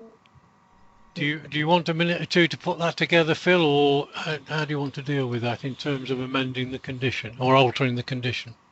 I don't think it necessarily. I mean, if I'm looking at the condition now, and so condition 5 in the additional items paper says, notwithstanding the submitted details, before any development above ground level in each phase is commenced, and it would be a case of changing that to say before any development, and then including demolition in each phase is commenced, and that would require full consideration of those details before any development, including demolition, took place. Penny, you're nodding. Are you content with that? Yes, I think that would be. It would cover both the ecology and the bridge. So could I ask the other? Sorry. Sorry, Chairman, it's Martha. Phil, are you proposing it to be a pre-commencement condition? Apologies. It would be a yeah. I mean, it would be a form of pre-commencement condition, and there are other, pre-commencement conditions in the, in the proposal as well. Condition 7, before any development in each phase is commenced. We just have to agree any pre-commencement conditions with the applicant in advance now. Obviously, with the recent update on that, so we would need to get their agreement before we impose the additional pre-commencement condition. Yeah, I mean, that would be before the decision notice is issued. So I mean, I don't know whether, in the interest of not sort of deferring things, whether David Fletcher's in a position to. I mean, the conditions as previously worded were agreed by the developer, and I don't know whether David Fletcher's in a position to agree to the amendment to the wording of that condition now, that would then be followed up in writing. David, are you able to comment at this stage? Yeah, we're okay with that proposed amendment. Super, thank you for that, David. That's extremely helpful. Thank you very much. So I think.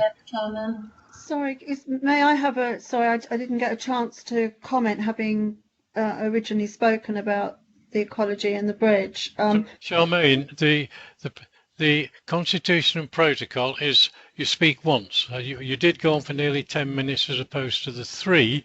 Is it going to be very, very brief?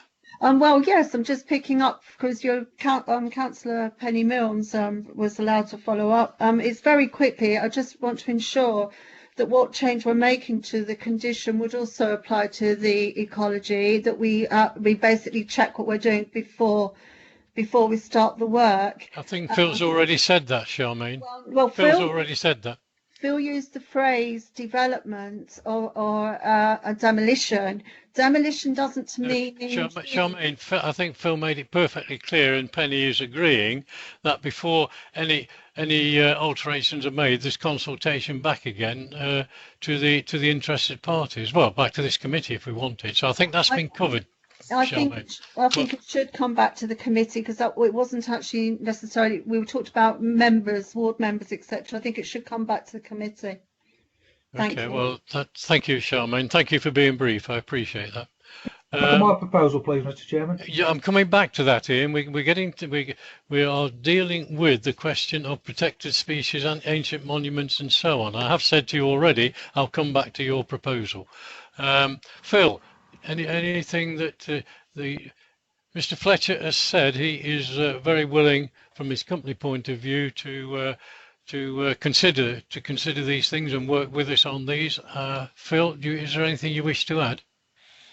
No, I mean we would we would have to seek that agreement to the conditions in writing, but given the time it should the application be approved before the minutes are issued, we would have time to obviously do that in writing, and if we didn't do that, then clearly it would have to come back to committee in any case. But I just didn't want to I think the verbal assurance is enough at this stage to allow then that written process to follow on. Yeah, I mean, I agree with you on that, and like to move this forward. Going back to Councillor Selby's proposition, Martha, can you give me some guidance on that? Straightforward, Mr. Chairman. Can I speak? Not for a minute, not until I've heard from Martha. Apologies, Chairman, I'm just making notes obviously as we go, so do apologise for the delay. So Councillor Selby proposed a site visit. Sorry, yeah. It's been a long discussion since then, so apologies, just catching up. And Councillor Dilk seconded the proposal for a site visit.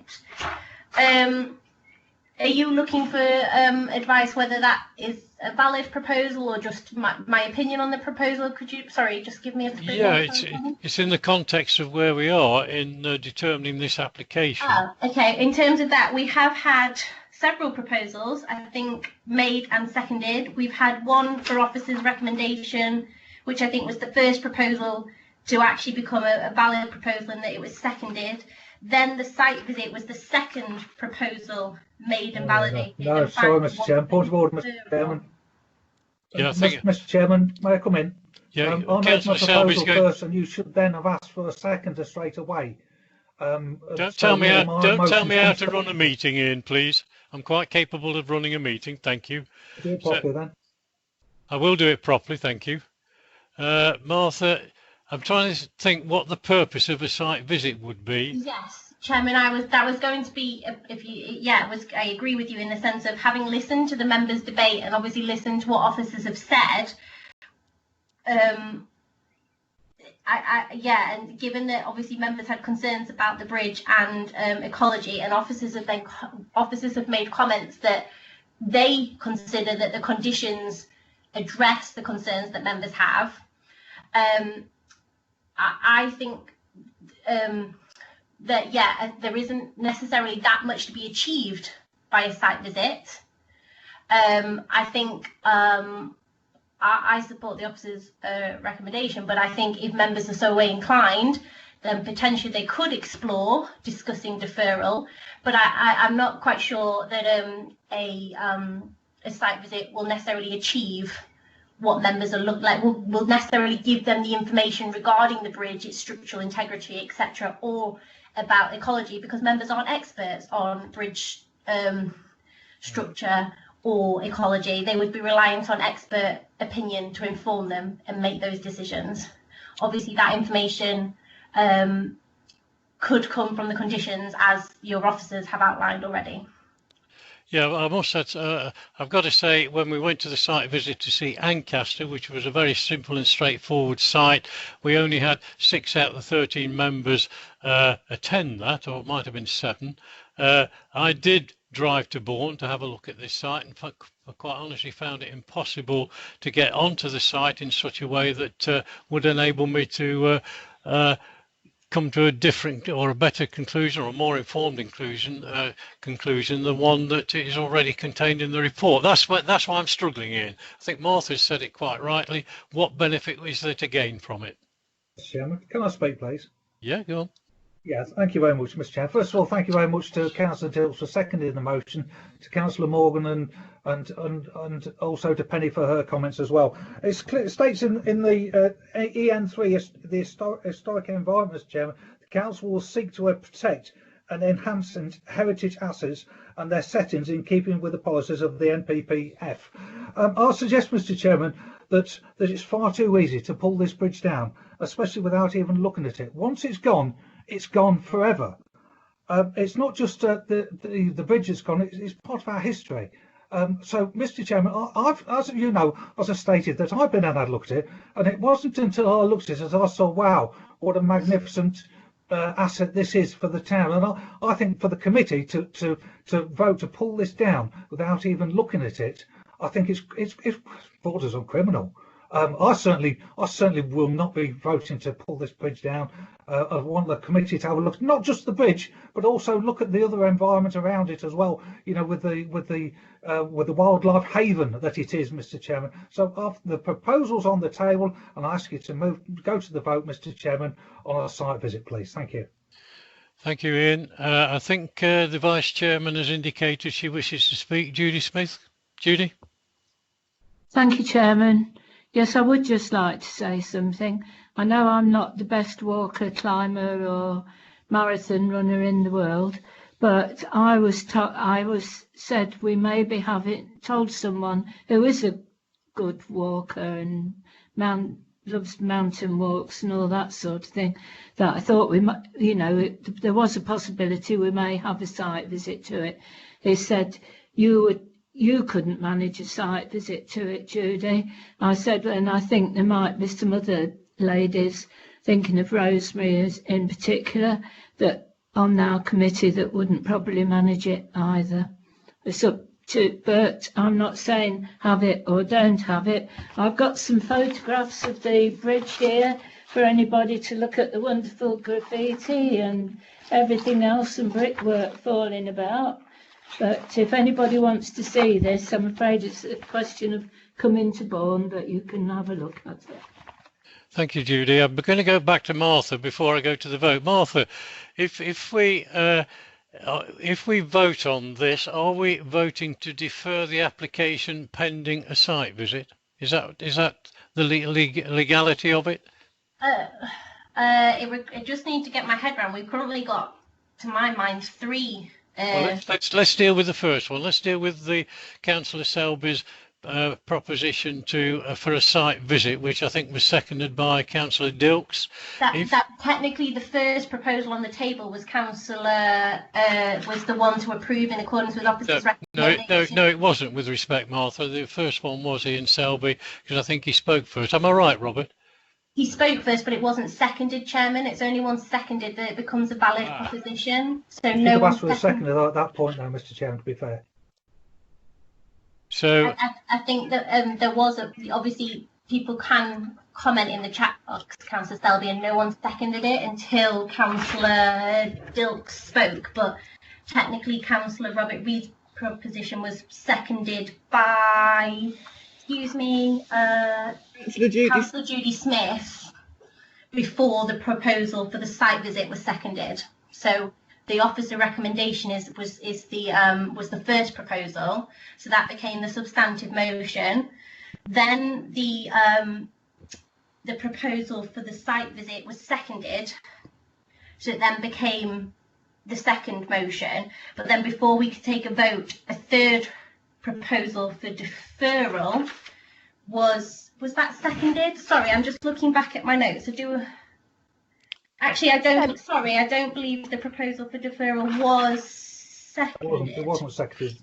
It wasn't. So, okay, apologies. So we've got two motions on the table. So we need to... I'm going to follow the legal advice here and take the legal guidance, sorry, and taking the proposition to approve the recommendations with the amendments that Phil has spoke about in respect of the debate, which has been proposed and seconded. Phil, what is it? A point of order, Phil?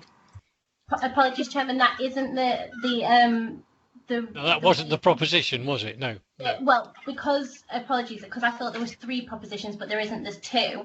We need to the officer's recommendation, because it was proposed first, became the substantive motion, but there's now the second proposition validly on the table. So we need to vote to see if that becomes the substantial motion. If that motion carries, then we vote again officially on the motion. Does that make sense, Chairman? Yes, Charmaine, you put a note in there. Sorry, that doesn't apply. We were expecting to debate further. Don't think so. No. Sorry, I wasn't clear if you needed, because we made an amendment to the for preconditions. I wasn't sure if you needed that to be seconded or not. But if so, I'm happy to do that. Well, Phil, your point of order is. Mr. Chairman, thank you. I seconded Councillor Selby's proposition at the first opportunity. I don't accept, Martha, that that's a point of where we were in the discussion, not a point of order, Phil. Martha's made it very clear that their records show that Councillor Reid proposed and Councillor Judy Smith seconded before any other proposition was seconded and put on the table. And I think we've got to go with that just for absolute transparency, or whatever the expressions are. Chairman, can I? My records have it, yes, Chairman. Thank you, thank you, Martha. Yes, Phil. Ruling, Chairman, I do accept your ruling, of course. Thank you, Phil. I accept Martha's ruling, although we have to move on. I do appreciate that. Okay. But I would like to say, if I may, Mr. Chairman, that the reason I seconded that motion was because I understood it was a deferral. It was a deferral for a site visit, but I also understood that it was in light of what Councillor Selby brought to the table, which was conflicting evidence of another survey by a recognised esteemed railway person that said the bridge could possibly be saved. Yeah. And I understood that what we were going for in that motion was a deferral, yes, to allow a site visit, but also to explore the possibilities, and I accepted that when I spoke, as it may not be possible to save the bridge, the possibility of looking to see if the bridge can reasonably be saved. Okay, I take the point that you're making, Phil, but Councillor Selby didn't actually say that he was making that proposition subject to a deferral. And so we've got to go by what he actually said, which was just for a site visit. Mr. Chairman, you can't have a site visit without a deferral. Well, sorry, he didn't make any reference to a deferral pending the site visit, Phil. Yeah, that might be what was intended, but it wasn't said. I'm going to go. Come in there. Sorry, just to pick up on the point and follow up on what you just said. That obviously, you asked me on my opinion on the site visit earlier, and that is obviously was the crux of my concerns and the advice that I gave to members in terms of the site visit and what actually can be achieved. The site visit is to just go and visit the site and look round. It is in effect a deferral, because obviously the committee aren't making a decision or a determination on the application conclusively today. They're deferring their decision making until after they've been to the site to see it, which again, as we've discussed, committee members do have concerns that there's gaps in the information they hold. Officers have outlined to members that they consider the conditions proposed. Certainly now we've looked to agree some changes to those conditions could address the gaps in knowledge that members feel they hold. But at present, the proposal for a site visit is, as I understand it, and certainly according to my notes, just to visit the site, to see the bridge and the wildlife area around it, is the notes that I've got. So whilst it is in effect a deferral, it is only to go and see the site. Okay, so we're getting bogged down here. I think the only way we're going to resolve this is take the propositions one by one. My only concern with the first proposal is that it does not embody the discussion that we had later in terms of the officer acknowledging some of the points that were made, but pointing out that they were already, and I support him in this, they already catered for, dealt with in the conditions that we already had with the amendment of just the odd word, and that is where I feel we should be. Well, what's the big rush, Mr. Chairman, with trying to get this through? Why not have the site visit and then come back? I don't think we've been rushing Elsie Park if it's been going on for 20 odd years, Philip. Ian. 2 more weeks. Chairman, can I make a suggestion? No. Let me think this through. Because if we take the first proposal that Councillor Reid put, which was to support the recommendation, is approved conditionally. I think, to be absolutely right, Martha, tell me if I'm wrong. I think we've got to go and vote on each one of those those proposals and see where we go. First of all, yeah, we need to vote on the proposal for the site visit to see if it becomes the substantial motion. If all members agree and vote in favour of that becoming the substantial motion, then we will have to vote to officially defer for the site visit. If members disagree and it doesn't become the substantial motion, we'd be left with just the proposal on the table, which is officer recommendation, but as you say, without the changes that members have subsequently discussed and agreed. Okay, thank you. Okay, Bob, sorry, it's Penny. Yes, I do. Yes, I recognise the voice, Penny. Can I try and put a bit of clarity on it? Penny, I think we've got the clarity from Martha just now, and I think we need to move on and get the site visit scenario dealt with, because we can't do anything more until we've dealt with that one. We should be following legal process with respect. Thank you, Chairman. Yeah, that's what I'm trying to do. So I'm going to move that we go to the vote on Councillor Selby's proposition to have a site visit. And we'll either vote for or against that, and depending on that vote, depends where we go next. Thank you, Mr. Officially Chairman, the vote will be: should the site visit become the substantial motion on the table? That is what this first vote will be. Rosemary, I am aware that you want to come in, but I'd rather get, now we've got to the point we're at, I'd rather go to that vote and see where it takes us, please. So the proposition is by Councillor Selby, seconded by Phil Dilks, that we have a site visit. That was his proposition. Mr. Chairman, can I... No, Mike, I'm going to the vote. If I'm allowed to vote or not, means I missed the part start of the meeting. Councillor Exton, you're not allowed to vote. You weren't here for the majority of the meeting. item. The whole of the item. Sorry, Mike, but that is the Constitution and so on. Okay. Yep, that's all I wanted to clarify, Mr. Chairman. Thank you. So we move to the vote then. A vote for is for a site visit. Naomi, would you like to do the roll call, please? Yes, Chairman. Just to confirm, I think Martha's just said rather than actually voting for it to be a site visit at the minute, we're voting to make that the substantive motion. Yeah, okay. Okay.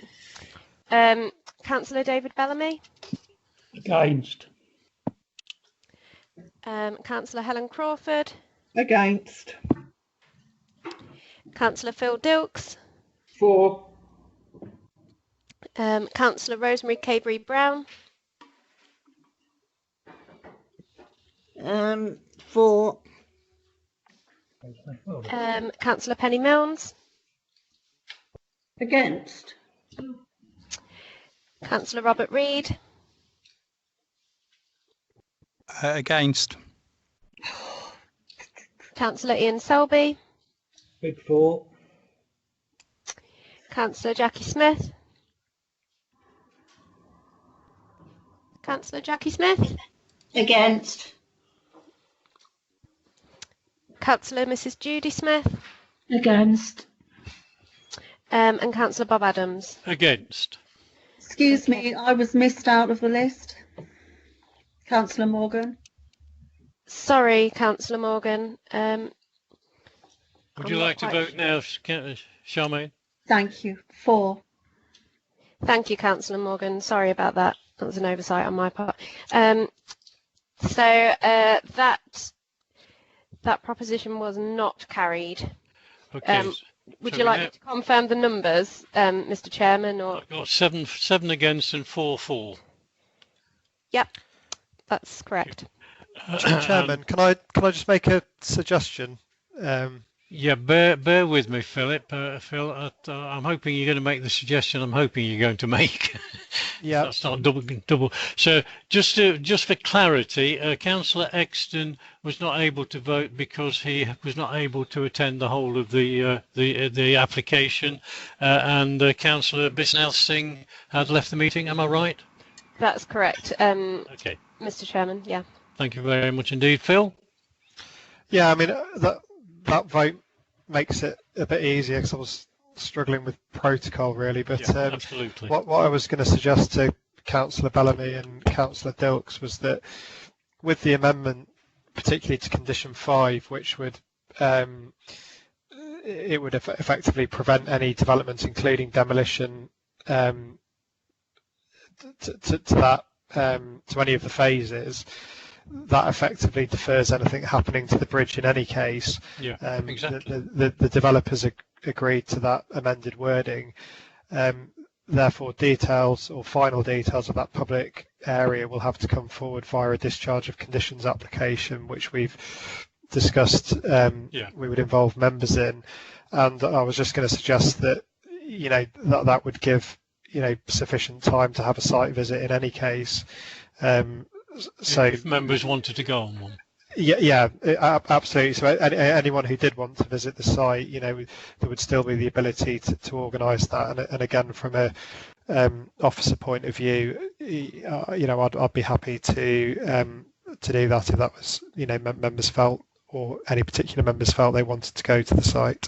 Thank you, Phil. So the only clarification now is Councillor Reid, as the proposer of the original motion, is he happy to accept the amendment? So that we can go forward. Happy and consent are two different things, Chairman. Yeah. I am not happy to, but I will consent to do so. Yeah. Thank you. Okay.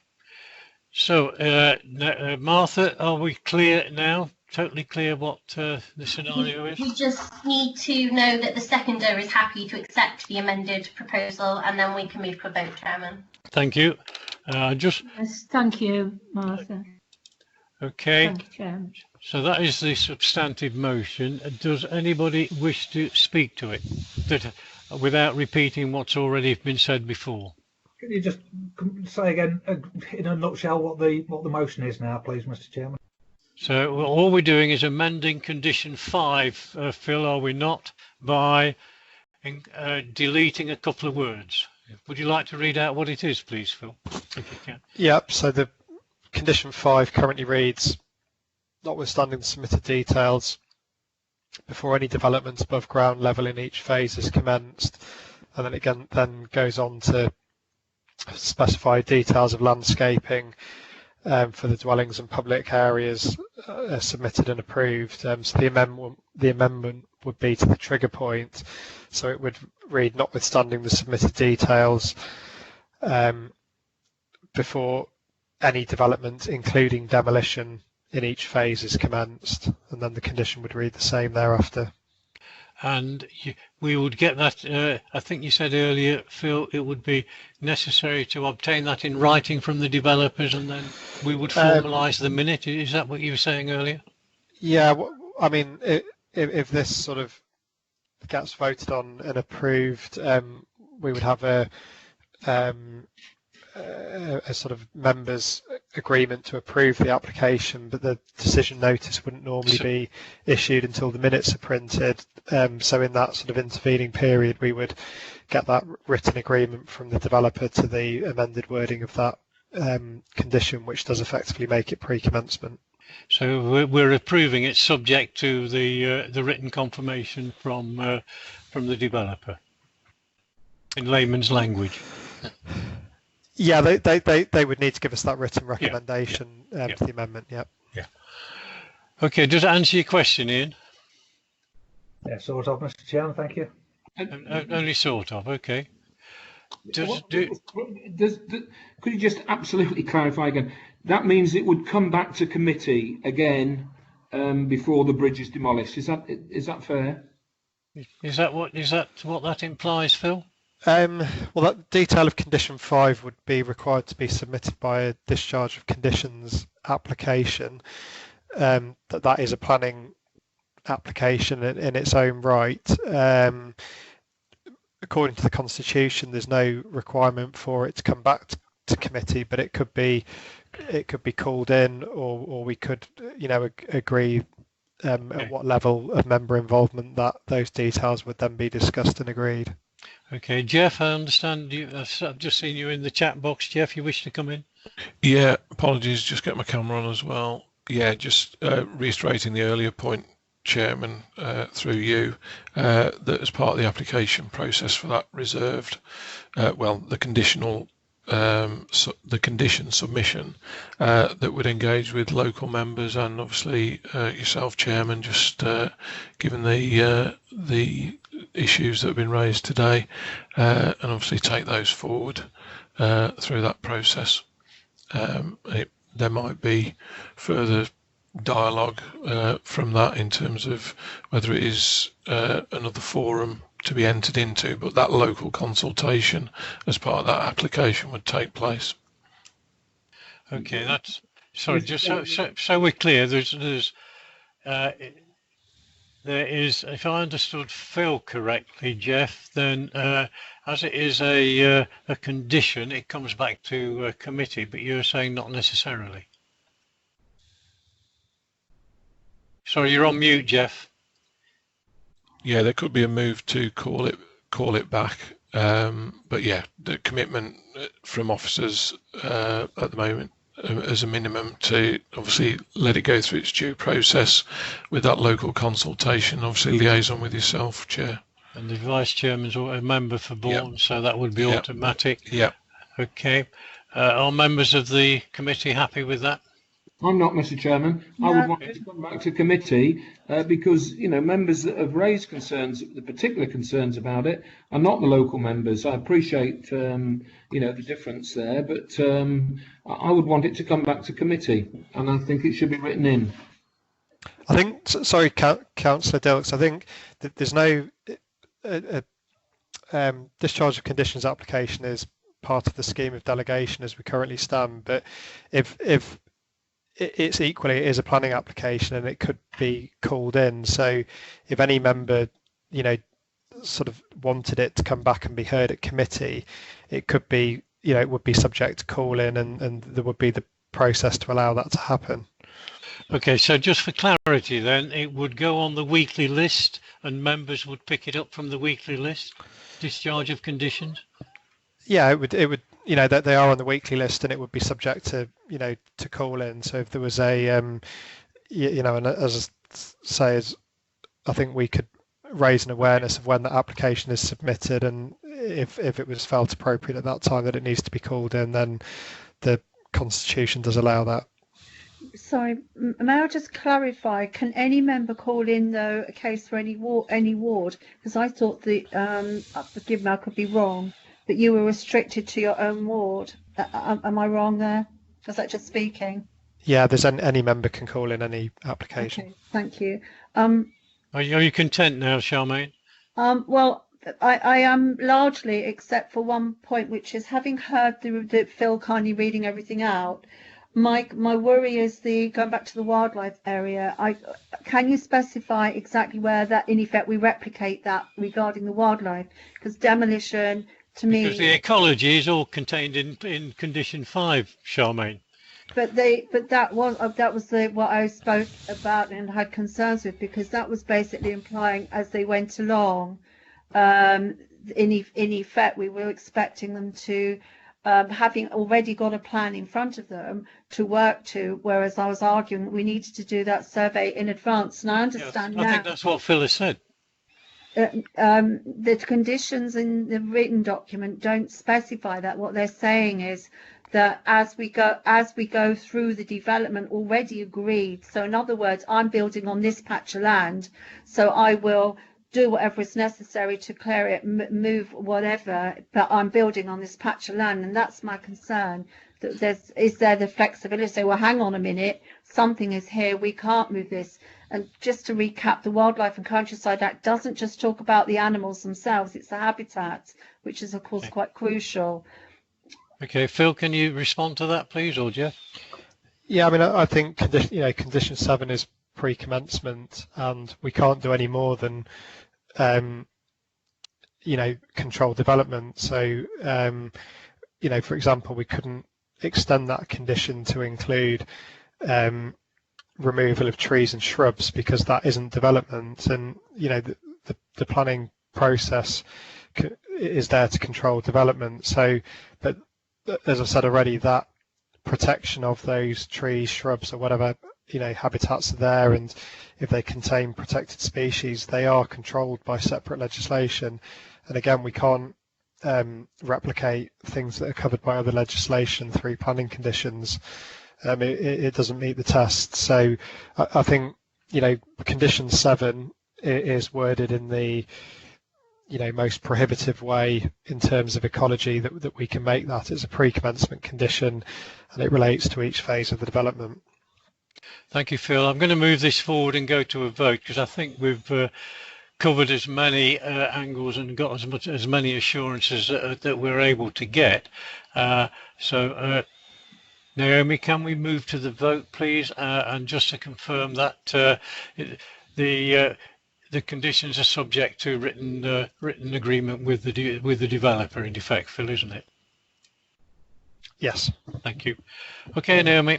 Thank you, Mr. Chairman. So just to confirm to members, you're voting to approve the application subject to conditions and the amendment to the condition 5. If you can please indicate whether you're for or against or abstain. Thank you. Thank you, Naomi. Councillor David Bellamy. For. Councillor Helen Crawford. For. Councillor Phil Dilks. Abstain. Councillor Mrs. Rosemary Cadbury-Brown. Councillor Cadbury-Brown. For. Thank you. Councillor Penny Milnes. For. Councillor Charmaine Morgan. Abstain. Councillor Robert Reid. For. Councillor Ian Selby. Abstain. Can you record it as well, please? Yes, I can do, Councillor Selby. I'll just write a note. Councillor Jackie Smith. She's gone. Jackie, are you still with us? Yes, I'm still here. Are you for approving this application? Yes. Thank you. Councillor Mrs. Judy Smith. For. And Councillor Bob Adams. For. Thank you. I can confirm that proposition's been carried. Thank you, members. Took a long while to get there, but I think it's been a good discussion. It's been a good open discussion, and I'm sure we've got to the right conclusion eventually. And now we will track it as it goes forward. Thank you, Phil, for your forbearance on that one. Take my motion first, Mr. Chairman. Thank you for that. Okay, Ian, not a problem. We get it right eventually, Ian. Can we go on to then agenda item 9, please, S210062, Fullbeck Poultry Farm. Chris, please.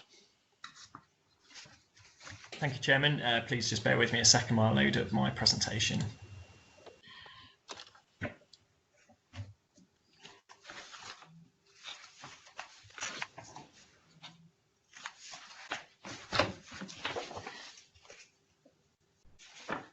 I'd be grateful, Chairman, if you could let me know once the presentation's loaded up. Well, you're on mute, Chairman. I thought I saw you move, but you're on mute. Can I take it that's ready to go? We've got it, Chris. Excellent, thank you. Yeah. Thank you. Good afternoon, members. This application is a Section 73 application for the variation of Condition 2, which is the approved plans of existing permission S170351. The site is at Fullbeck Poultry Farm at South Heath Lane, Fullbeck. The key issues raised as part of this application are the impact on the character of the area and the impact on neighbouring amenity. Moving on, this is a wider aerial view of the site, which shows it located to the east of Fullbeck along South Heath Lane. And then a more zoomed in aerial view of the site shows that this shows the previous poultry buildings which were on the site prior to their demolition in accordance with the permission S170351. They were removed in the summer of last year, summer 2020. Moving on to some photos of the site. So this is the view to the site and the existing manager's bungalow that you can see down the sort of centre to left-hand side of your screen. This front South Heath Lane, which is where the photo is taken from. This is a view southwest across the site.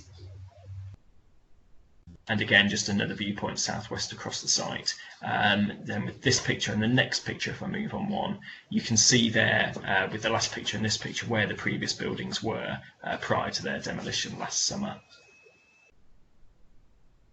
This is now a view further west, so this is now taken from the other side of that manager's bungalow to the east of the manager's bungalow, looking west across the site. This is a view along South Heath Lane, looking east. So again, you can see the manager's bungalow there, and from the same point, looking west back towards Fullbeck this way. This is the layout plan of the approved permissions. This is S170351. This shows the layout as approved for the 2 poultry buildings, replacing the 3 poultry buildings now demolished. The buildings are accessed from South Heath Lane to the west of the bungalow and are for quail egg production. Planting is shown to the northwest boundary of the site to South Heath Lane. And these are the elevations and floor plans of the buildings as approved again as part of S170351. This is now the proposed site plan as part of this Section 73 application. So the proposal remains for the same 2 buildings with minor amendments to the building dimensions to suit the user. The buildings have been moved to the southeast slightly by less than 10 metres at the furthest point and made slightly shorter by approximately 3 metres, but then slightly wider by approximately 1.5 metres. The red line indicates the permitted floor plan. The dashed red line rather than the thick red line, which you may not be able to see if I just use the pointer. So you can see, it's probably too faint to see, but there's a dotted line which, if you follow the line of my pointer, shows the 2017 permission up here. And so you can see now that the difference between the furthest buildings from my pointer there down to now where it's proposed there, so that's a distance of approximately 9 metres. In addition to moving the buildings, the feed silos have been moved to the end of the buildings, whereas before they were centrally located between the 2 as permitted, and have been increased in height by approximately 1.7 metres. The copse planting to South Heath Lane remains as permitted. These are the proposed floor plans and elevations of the buildings.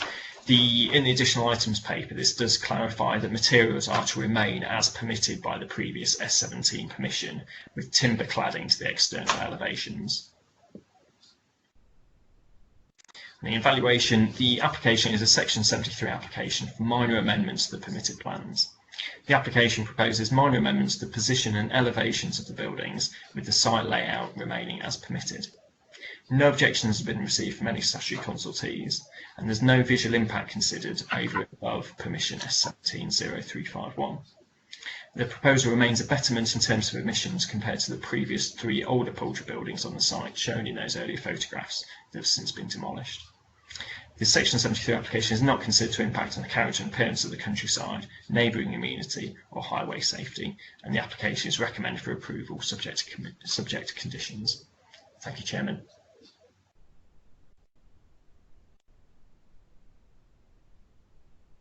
Sorry, you're on mute, Chairman. Yeah, we know Chairman's on mute. He's just trying to get his speaker back. Just bear with us a second.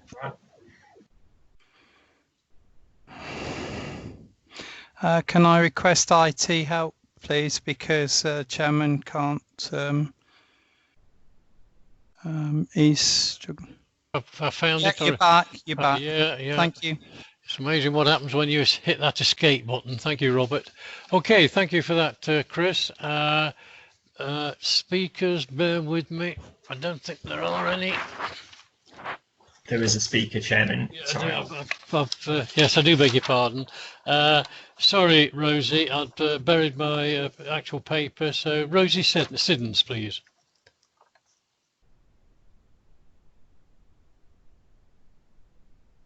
Is Rosie? Hello. Hello, is that Rosie? Yes, it is. Hello, everybody. Good afternoon. Your 3 minutes starts when you're ready. Lovely, thank you. Our family farmhouse and business is to the eastern boundary of the poultry development, approximately 120 metres to the east. We're objecting to the proposed variations on several grounds. The visual impact to the surrounding landscape, the change to position of the buildings and the feed silos, and the contravention of the conditions of planning concerning work already carried out on the site. One thing has just been cleared up that we were going to raise, and that was that the timber cladding on the buildings had actually appeared to change to a green plastic coated cladding to the roof and walls on the amended plans. But obviously that's just been spoken about, and it looks as if it is actually going to be timber cladding still, which was one thing we were concerned about. The two large feed silos, however, were originally shown obscured between the two new buildings, but they're now located to the front of the both units, near to Southeast Lane, and are now significantly higher than the roof ridge as they were originally. It appears that they're now over 7 metres roadway. The title plans also now read proposed poultry unit rather than 2 quail egg production units. We're quite concerned that the change to the design position and the titles indicate that there will be a potential change of use from the less intensive quail egg production to a more intensive hen egg or hen production facility, bringing with it increased noise, pests, odour and HGV traffic. The proposed new location of the 2 poultry houses brings them less than 120 metres from our farmhouse. In the original impact statement, it was stated the location of the new poultry houses would mean they were more centrally located on site and so further away from neighbouring properties. Unfortunately, with the new position, that would mean this is no longer the case. The proposed new position also brings the units closer to the green lane on the eastern boundary. This leads to a lovely sheltered wooded area with a large pond which has been undisturbed for decades and is very rich in native wildlife and flora, including badger sets that have been established for over 40 years, and where we regularly see barn owls, tawny owls, buzzards, woodpeckers, and a now quite rare cuckoo. We're concerned that increased light pollution and noise will adversely affect this long-established habitat.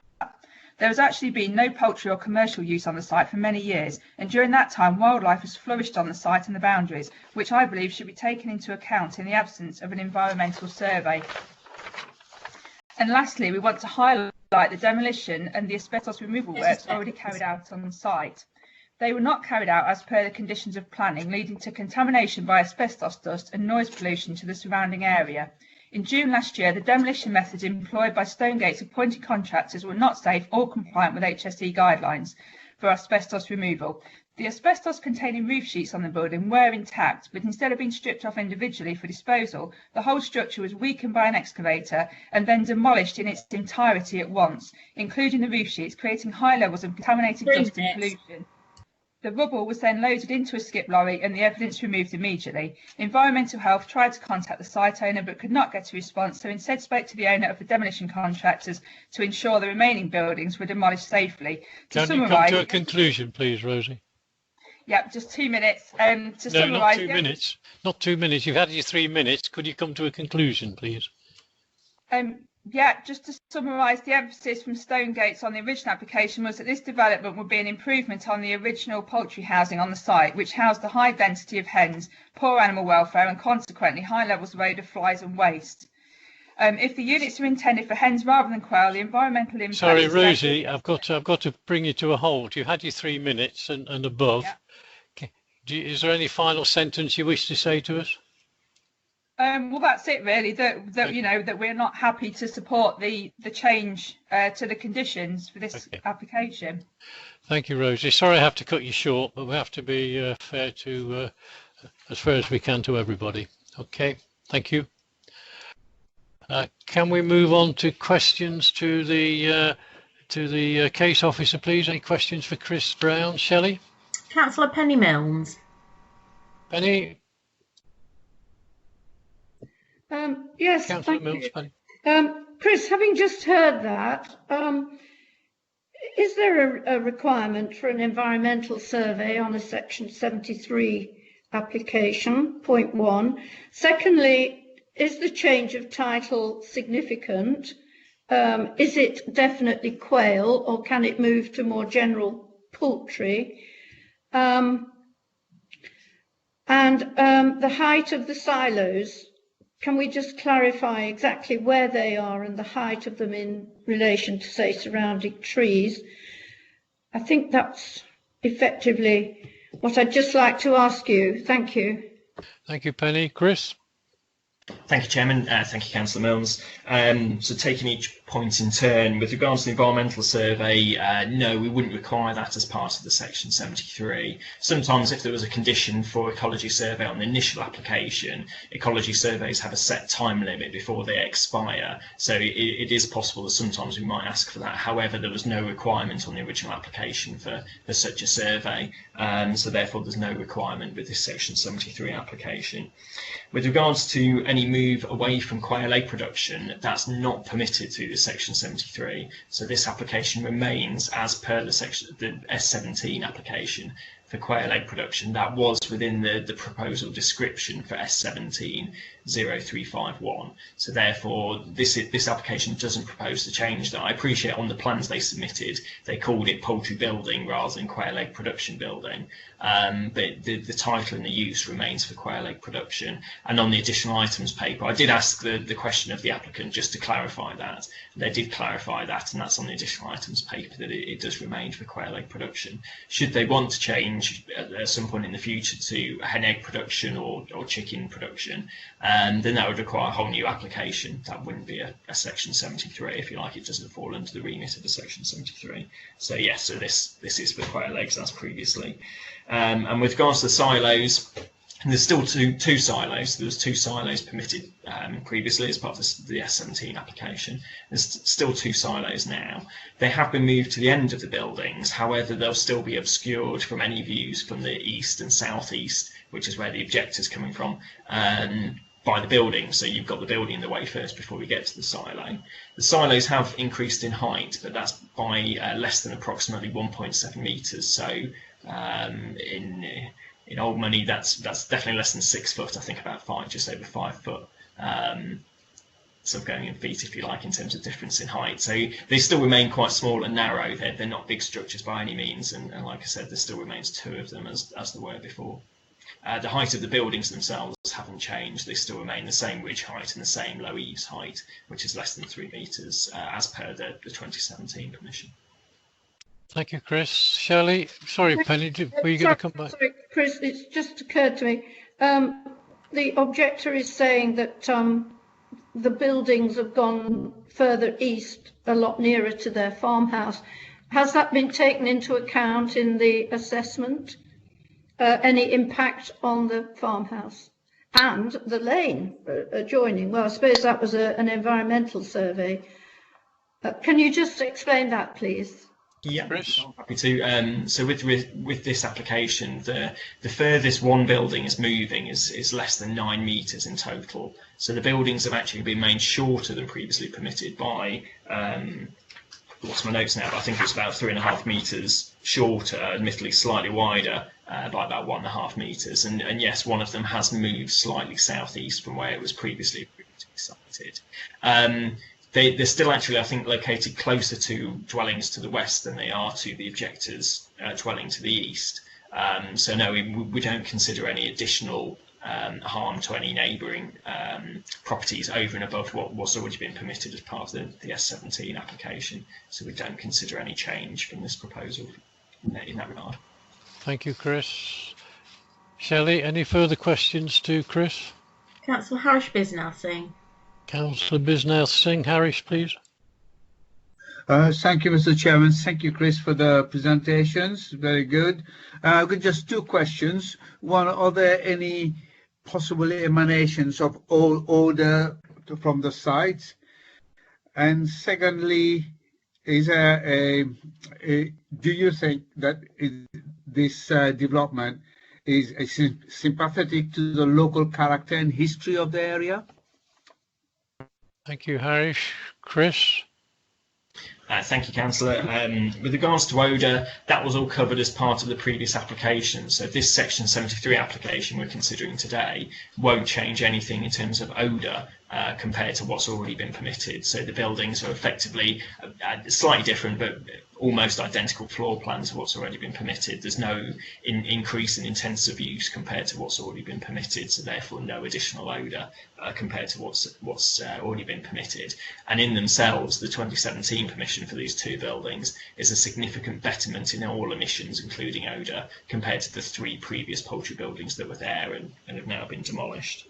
In terms of impact on the character of the area, again, I think it's sort of looking back. So on that old Google Maps view that I showed sort of early on, it showed the siting of the three previous buildings that were there. Now you're going to have two much more modern buildings, which are going to be timber clad, as I referenced in the additional items paper and as the objector referenced as well. So no, I think they are buildings that you expect to see in the countryside. So therefore, I don't consider any impact on the local landscape. In terms of history of the site, I'm not aware of anything history-wise with regards to this eastern side of Fullbeck, but other than, again, to mention that there were three buildings there previously. Thank you, Chris. Thank you. Any further questions to Chris, please? Shelley? Councillor Charmaine Morgan. Councillor Morgan. Charmaine, please. Thank you. Yes, just quickly. Chairman, with respect, I have a point of information. Are you asking for information or giving it, Robert? I'm actually wanting to seek legal advice because I've suddenly realised, and with Charmaine, I'm also speaking at the moment, I wasn't at the original application. So this is a section 73, which is a variation. So I'm not sure whether I can actually take part. And if that's the case, I'm not sure that all members of the committee are. I apologise for not picking it up before, but it's been a very long day for us, and I hope I can be excused for that. It's fine, Councillor Reid. This is an entirely new standalone application, so all members, regardless of whether they were present in 2017 or not, can continue to hear this item so long as they are not present. 2017 we're talking about. It's later than that. Yeah. Apologies. I thought Chris Brown had said that it was the 2017 original planning permission, but regardless, it is fine. It was March last year. Sorry, I beg your pardon. It was January last year. I can assure you it was January last year, this application. Yeah, but that would be a variation again, wouldn't it, Chris? To the S7, sorry, this S170351? Or was it? Just bear with me, Chairman, I'll check the history, but no, as far as I'm aware, it was 2017 and it was actually a delegated approval. Okay, all right, fair enough. Okay, we seem to be all right, thank you. Yes. Thank you, Robert. I'd failed to pick that up as well, so we're both... Okay, Chris. Sorry, I think it was me. Oh, sorry, Charmaine, I beg your pardon. Yes, carry on. Okay. It has been a long day, you're right, Robert. Yeah, it was...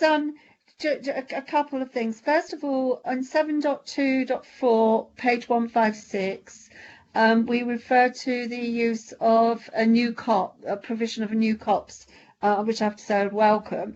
But I noticed that none of the trees there are evergreen, and there's an issue potentially about the fact it would take some time to mature. So I wondered if there could be some condition regarding A, the size of the trees that go in, because that always helps that problem, and B, sticking some evergreens in there as well, in the conditions, just so that it does mature more quickly. I've got a question on that. The other was noise. I'm always twitchy when we refer with regard to noise to other agencies stepping in. Have we actually had any direct feedback regarding the any potential issues with noise on the neighbours, given the changing plan? I know what my personal view is, but I just want to be doubly sure that there is no issues emerging from there that we foresee. Chris, please. Thank you, Chairman and Councillor Morgan. If I can take those in reverse order, if that's okay. So with regards to noise, the environmental protection team were consulted on this application, had no objections, and they were consulted previously on the S17 application as well, so the initial one that this one is seeking to vary, and had no objections as well. So yes, so we have done adequate consultation on that. With regards to the planting, you're correct. It states sort of new copse area for rowan, hazel, birch, oak, elm, and crack willow. Yes, there's no evergreen trees in there, and therefore, they're deciduous trees. So in the winter they'll lose their leaves, but equally they're much nicer trees than having a sort of large row of conifers, if you like, and evergreen trees in there. So it depends exactly sort of what you'd like to see. I think from our point of view, we'd prefer the nicer landscaping trees if possible, rather than having a lot of conifers or evergreens in there. But if I might just respond, there's no reason why we can't have a bit of a mix, because that will suddenly go from being beautiful and green and buried even in the right season to being sparse and bare twigs in the winter, and it is for screening purposes. So that's why I'm making the point. There's no reason why we can't also have a few evergreens stuck in there just to break it up. Before you come back, Chris, I'm sure David Singleton, our landscape architect, looked at this, didn't he? Or did he? I don't think he's looked at this one, Chairman. Right, okay, no. I thought he was going to. Okay. Sorry, to come back, Councillor Morgan, that's something I'm happy to discuss with the applicant when it comes to that landscaping condition with regards to having a mix of evergreen and deciduous trees in there. Thank you. Thank you. Have we had any complaint, or are we aware of any noise complaints from the existing operation, Chris? I'm not aware of any, no, Chairman. Like I said, environmental protection were consulted as part of this section 73, and they didn't flag up any issues with the previous operation of the 3 poultry buildings that were there previously. Thank you very much. Shelley, any further member wishing to ask Chris any questions? Yes, Councillor Penny Milnes. Councillor Milnes, Penny, please. Yes, thank you. Chris, is there any landscaping can be proposed on that eastern boundary to help screen the farmhouse and the green lane? I noticed there's some HGV turning there. Is there anything we can do to put a planting buffer in that area, condition it in? Sorry, Chris, do you respond? Yeah, thank you, Councillor Milnes. If it's okay, I'll just share my screen again, because I can show you on the... so just bear with me a second.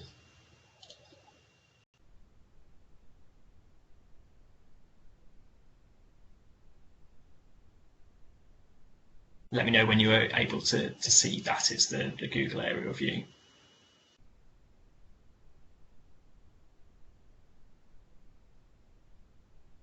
We can see it now. Yes, we can, Chris. Yeah. Okay, thank you. So if you can see my mouse here, so the additional planting proposed is at South Heath Lane at the top of the site here, where there is no trees. There is already extensive tree planting to this bottom corner, so south of the site, and to the east of the site here. So we haven't, as part of the original application in 2017, there was no requirement for additional screening planting here because the land, it drops down here as well, and then you've got the existing tree planting here. You've got further tree planting along further to the west or southwest of the site, and that continues. That's actually an old disused railway line, I think, that runs up through there. Not that I want to discuss those again, and this application doesn't impact on those at all. But from our point of view, we're happy. Well, we were happy in 2017 and happy again as part of this Section 73 application. That the planting proposed to South Heath Lane is the only planting that's required as part of this application. Sorry, Chris, whilst you've still got that on the screen, can you confirm that the trees shown on that eastern boundary are they the ones on the site or are they actually on the green lane? Because there looks to be room we could complement that, because part of it is protecting the wildlife down there. So these ones here, so that planting there, I don't know if it's exactly the green lane that was referred to by the objector, but either way, I think that existing screening is there. There is already significant tree planting as part of this copse below the site and to the east. We wouldn't normally require, so if I jump to the site plan there, so again it does come slightly closer because they're wrapping around underneath. They're set further back from the road than the ones previously. So to fit in further tree planting in there, one is going to be quite tight. Two, there's already the planting to the south of the site, and now with the new planting proposed at the north of the site, and then with the existing disused railway planting to the west of the site, that is considered to sort of cover off, if you like, all angles to the site. Okay, Shelley, any further questions for Chris? None indicated, Chairman, no. Okay, do we wish to have a debate, members, or can we move straight to a vote? I would like to propose, please, Chairman. Thank you. Approve this. Thank you, Helen. Penny, you've put me again. Did you want to come back for anything? Sorry, just in debate. I am mindful, that this is a Section 3 variation, that there is a previous permission. And I am happy with the responses that I've received, not terribly happy with not protecting the green lane. I'm just wondering if we could put something in there. Other than that, I don't really see there's a lot of change from what's already been permitted. So I don't know if we could further consider a little bit of planting just at that eastern side where the buildings have moved further towards, rather a natural area. And then I'd be happy, I think, with it. Okay, thank you, Penny. Chris, is there anything we can accommodate there or reasonably accommodate? Just bear with me, Chairman. I was just checking the condition. So at the moment, the condition is just for implementation of soft landscaping works.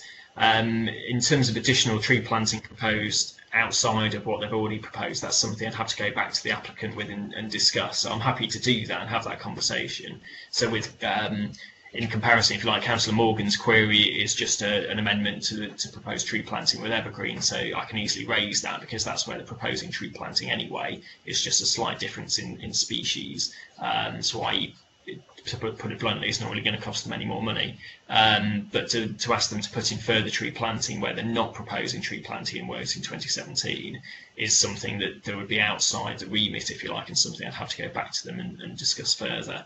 I note obviously the applicant hasn't registered to speak at all today, so can't answer that question instantly. My view would be that further planting over and above what they're proposing isn't required. It is already sufficiently screened and there is sufficient planting already around the site. Thank you, Chris. Yeah, can I just come back very quickly on that? It is just the fact that this building has moved quite significantly further east, and we're just trying to protect the area where there already are trees, but try and protect it from the buildings and the HGV movements.